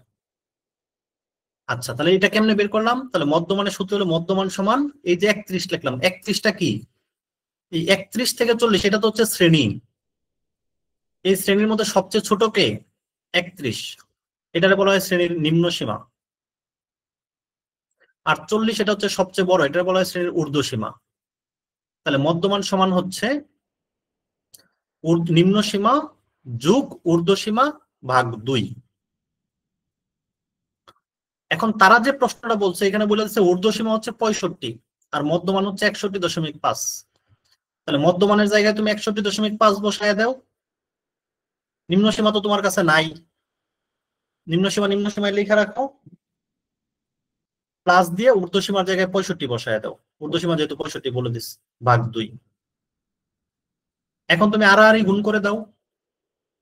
তাহলে এখানে শ্রেণীর নিম্ন সীমা প্লাস 65 সমান 2 আর 61.5 গুণ, মানে এই কোনাকুনি গুণ করলাম আর কি, সমান 2 গুণ 61.5। তারপর এখানে আরেকটা লাইন লিখতে পারতাম, শ্রেণীর নিম্ন সীমা প্লাস 65, এই দুটা এটা গুণ করলে হয় 123। পরে 65 ডান পাশে নিয়ে গেলে বিয়োগ 65, নিম্ন সীমা হচ্ছে 123 মাইনাস 65 সমান হচ্ছে 58। কে বুঝছো?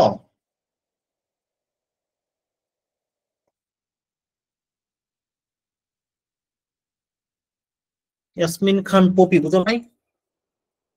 আবার বলবো?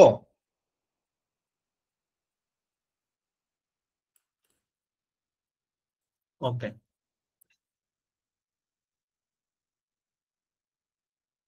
সহজ, বিষয়টা একদম সহজ।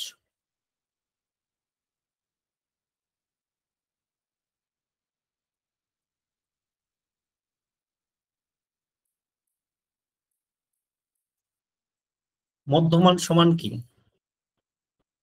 সবচেয়ে ছোট যে সংখ্যাটা থাকে, ছোট সংখ্যার বলে নিম্ন সীমা, পরে যোগ দেওয়া লাগে সবচেয়ে বড় যেটা থাকে। বড় সীমা, বড়টা কি বলে, ঊর্ধ্ব সীমা না? নাকি তোমাদের বই কি বলছে? ঊর্ধ্ব সীমা বা সর্বোচ্চ সীমা, যাই বলো না কেন, ভাগ 2। মধ্যমানের এই সূত্রটা বুঝো না এমন কেউ আছো কিনা বলো?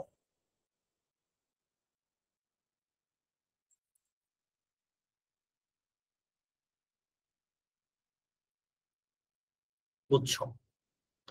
এখন তারা যে প্রশ্নটা করছে, ওই প্রশ্নের মধ্যে বলছে কোন শ্রেণীর ঊর্ধ্বসীমা 65, এটা তারা দিয়ে দিছে, আবার মধ্যমান 61.5 এটাও দিয়ে দিছে। তো তাদের প্রশ্ন অনুযায়ী মধ্যমান কত? 61.5। তাদের প্রশ্ন অনুযায়ী নিম্ন সীমা কত? নিম্ন সীমা তারা দেয় নাই, নিম্ন সীমা চাইছে তোমার কাছে, তাহলে নিম্ন সীমা এইভাবে রেখে দাও। প্লাস ঊর্ধ্ব সীমা কত? তারা বলছে ঊর্ধ্ব সীমা 65। ভাগ 2, এই হচ্ছে ভাগ 2। এখন তুমি যদি আড়াআড়ি গুণ করো তাহলে কি হবে? গুণ কিন্তু এটার আগে করে এটার পরে, অথবা এটার আগে ওটার পরে, একটা ডানে বামে লেখলেই হয়। এটার নিচে মনে মনে কত আছে? কিছু নাই, মানে মনে মনে কিন্তু 1 আছে, তাহলে আমি 1-এর সাথে এটা যদি গুণ করে দেই তাহলে কিন্তু আমরা এরকম লিখতে পারি,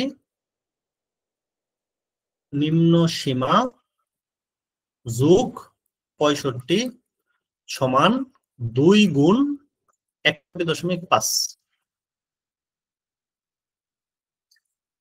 পরের লাইনে লিখতে পারি আমরা, নিম্ন সীমা সমান, সরি, নিম্ন সীমা যোগ 65, এক লাইন ভেঙেই করি, 2 দিয়ে 61.5 দিয়ে গুণ করলে হয় 123। পরের লাইনে হচ্ছে নিম্ন সীমা সমান 123 বিয়োগ 65। 123 থেকে 65 বিয়োগ করলে 5 আছে 13 হবে, কত হলে 8 5 13, 58। এটাই হচ্ছে আনসার।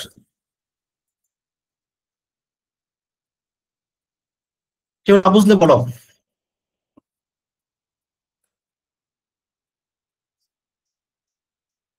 তাহলে এখন কোন জায়গাটায় বুঝো নাই তুমি? আচ্ছা, না বুঝলে পরে আমাকে মেসেজ দিও, এখন তাহলে আর বুঝবো না, এখন তোমার হয়তো হচ্ছে মানে জটিল লাগছে, বুঝতেছো না। যারা বুঝো নাই আমার হোয়াটসঅ্যাপে মেসেজ দিও।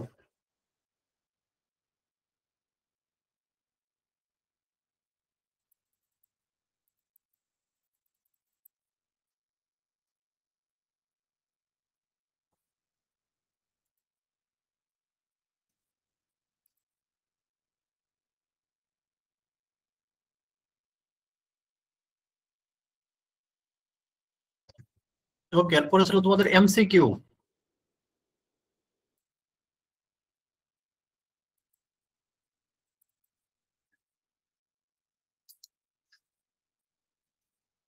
এমসিকিউ কত নম্বর বলছিল যেন?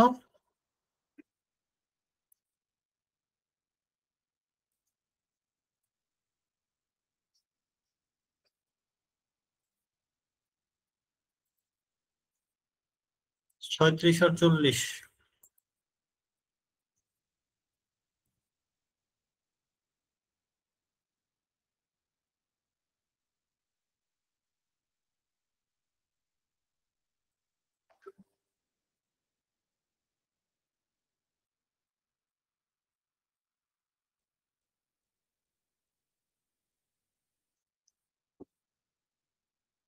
u2 সমান -2,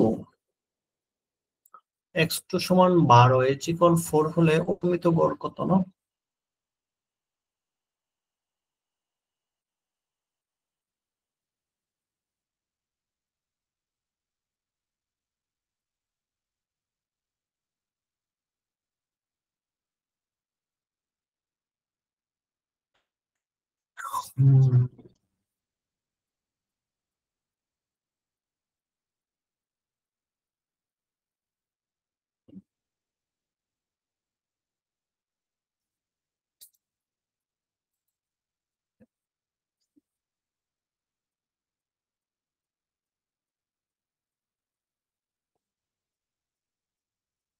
ওকে,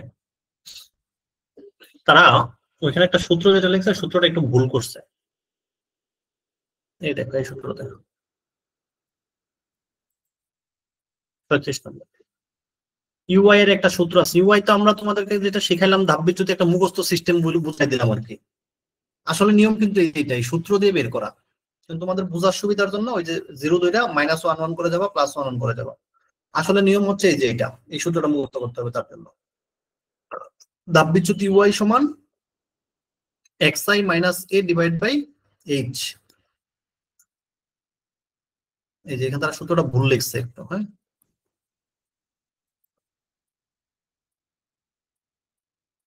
সূত্রটা হবে এখানে ধাপবিচ্যুতি ইউআই সমান xi - a divide by h।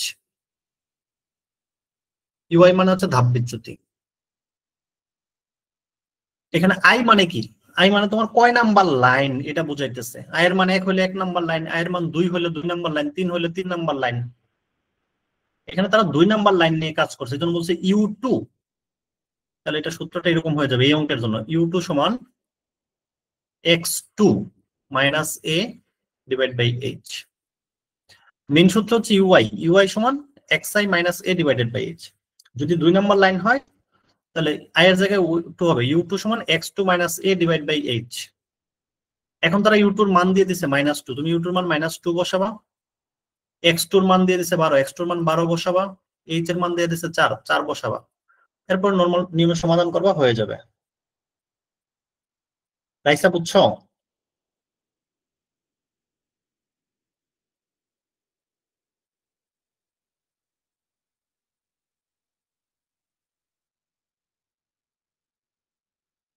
Raisa?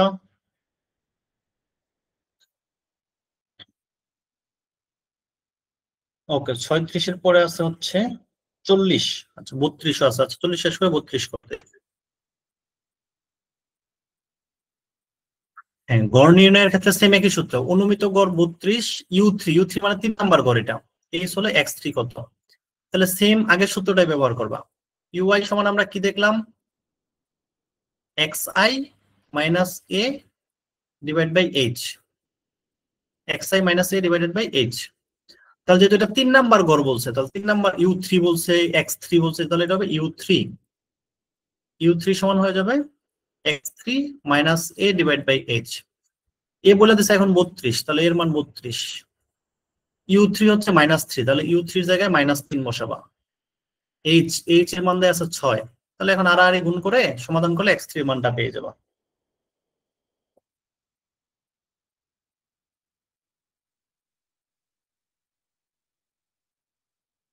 পরে আসো 32। অজীব রেখার ক্ষেত্রে কোনটি সঠিক?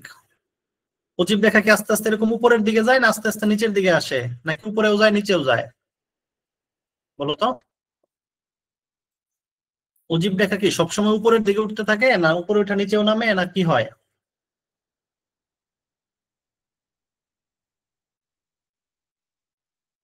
সবসময় উপরে উঠে। আমি ওই যে লাস্টে একটা ম্যাথ করার সময় বললাম, এটা সবসময় উপরে উঠে, দেখে এর নাম হচ্ছে অজীব রেখা।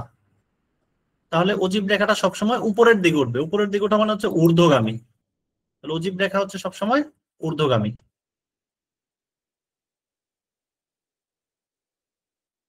32-এর পরে হচ্ছে 88।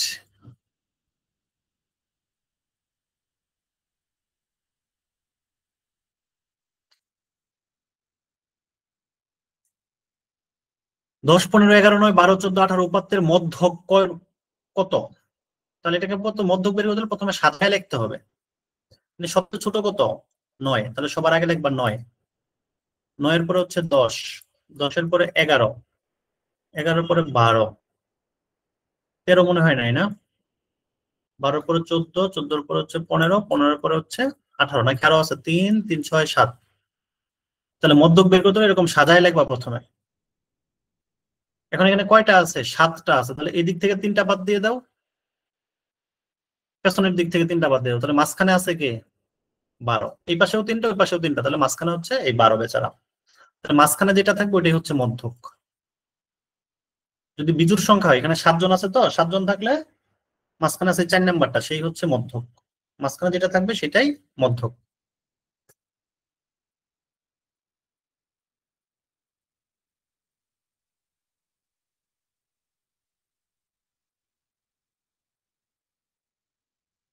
হম 15 নম্বর সিকিউ। সিকিউ কি 15টা দিছি? আয়তলেখ থেকে প্রচুরক নিন। আচ্ছা, বুঝাই দিচ্ছি। আমার তো শেষ করে দিতে ইচ্ছা হচ্ছে, আর তো ভালো লাগতেছে না। আবার তোমাদের সাথে আজকে গল্প করার কথা।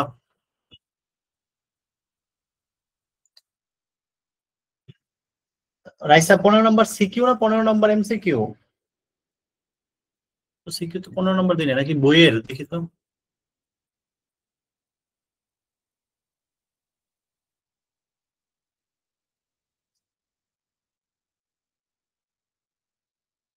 আচ্ছা আচ্ছা,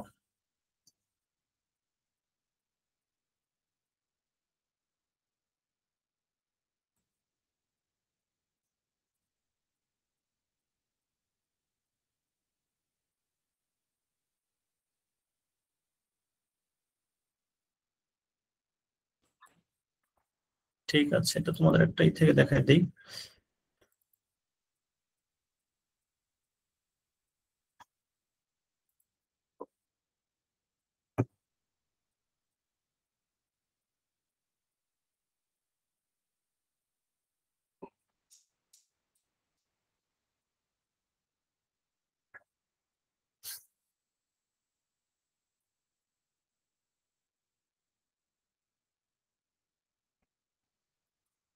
রাইসা খেয়াল করো, বাকিরাও খেয়াল করো। তো এরপরে আয়তলেখ অঙ্কনের মাধ্যমে প্রচুরক নির্ণয় করতে বলছে। আয়তলেখ অঙ্কনের মাধ্যমে প্রচুরক, তাহলে প্রচুরক বের করতে হলে, আয়তলেখ অঙ্কন করতে হলে আমার অবিচ্ছিন্ন শ্রেণীসীমা লাগবে। তাহলে প্রথম অবিচ্ছিন্ন শ্রেণীসীমা গণসংখ্যা বসাইলাম, বসায় হচ্ছে এই আয়তলেখটা তোমরা অঙ্কন করলা। এই পর্যন্ত কোনো সমস্যা নাই আশা করি। এখন এই আয়তলেখ থেকে দেখো সবচেয়ে বেশি তাপমাত্রাটা কোথায় আছে। এই ঘরটা হচ্ছে 20.5, আর এটা হচ্ছে 25.5। এটা হচ্ছে সেই আয়তটা, এই আয়তর মধ্যেই সবচেয়ে বেশি তাপমাত্রা আছে, কারণ এটা যে সবচেয়ে বেশি উপরে উঠছে। আচ্ছা,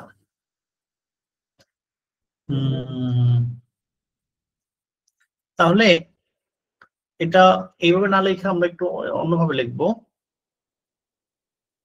যে কি বলে এটাকে, আচ্ছা এটা ভাষাটা আমি তোমাকে বলছিলাম একটু দেখে বলবো, ধরো আমি সেটা আমি একটু দেখে বলবো, এটা এখানে আনসারটা সুবিধার হয় নাই, আমি এটা একটু দেখে বলবো, নেক্সট ক্লাসে আমি এটা একটু বলে দিব হালকা করে।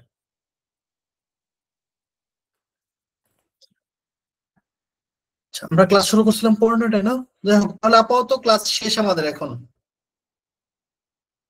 ঠিক আছে, আপাতত ক্লাস শেষ। এরপরে যদি তোমাদের কোনো সমস্যা থাকে, কালকে ক্লাস নেবো না আমি, কালকে বৃহস্পতিবার, কালকেও কোনো ক্লাস নেবো না, শুক্রবারেও কোনো ক্লাস হবে না।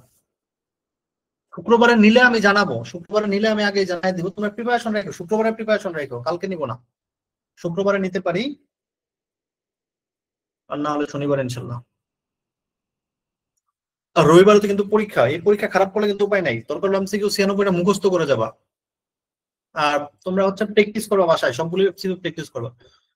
দেখো যদি আজকে রাতে প্র্যাকটিস করবা, কালকে মনে করো রাতে কারো কোনো সমস্যা বের হইলো, কালকে স্কুলে নিজেদের মধ্যে আলাপ করবা, মানে তোমার সমস্যা বের হলো, সাপোজ মনে করো করিমের সমস্যা বের হলো, রহিমের সাথে আলাপ করলা, তখন দেখা গেলো রহিম অঙ্কটা পারে, রহিম তোমাকে বুঝাই দিল। তারপর হচ্ছে তোমাদের একজনের সমস্যা বের হলো, আরেকজনের সাথে ডিসকাস করে সমস্যার সমাধান করো। এরপরেও যদি সমস্যা থাকে শনিবারের প্রয়োজন আমি আবার একটু কথা বলবো, দেখাই দেবো, কিন্তু পরীক্ষা ভালো হতে হবে ইনশাল্লাহ। আর আমি দিয়ে দিব সংক্ষিপ্ত প্রশ্ন দিয়ে দিতেছি, একটু পরে সংক্ষিপ্ত প্রশ্ন দিয়ে দিচ্ছি। তাহলে আমি এই কলটা এখন কেটে দিচ্ছি, হ্যাঁ, তাহলে তোমরা সবাই লিভ নিবা, আর আমি 10 দের জন্য আমি আরেকটা লিঙ্ক আবার দিচ্ছি, তোমরা 10 এর যারা আছো ওই লিঙ্কে জয়েন করবা।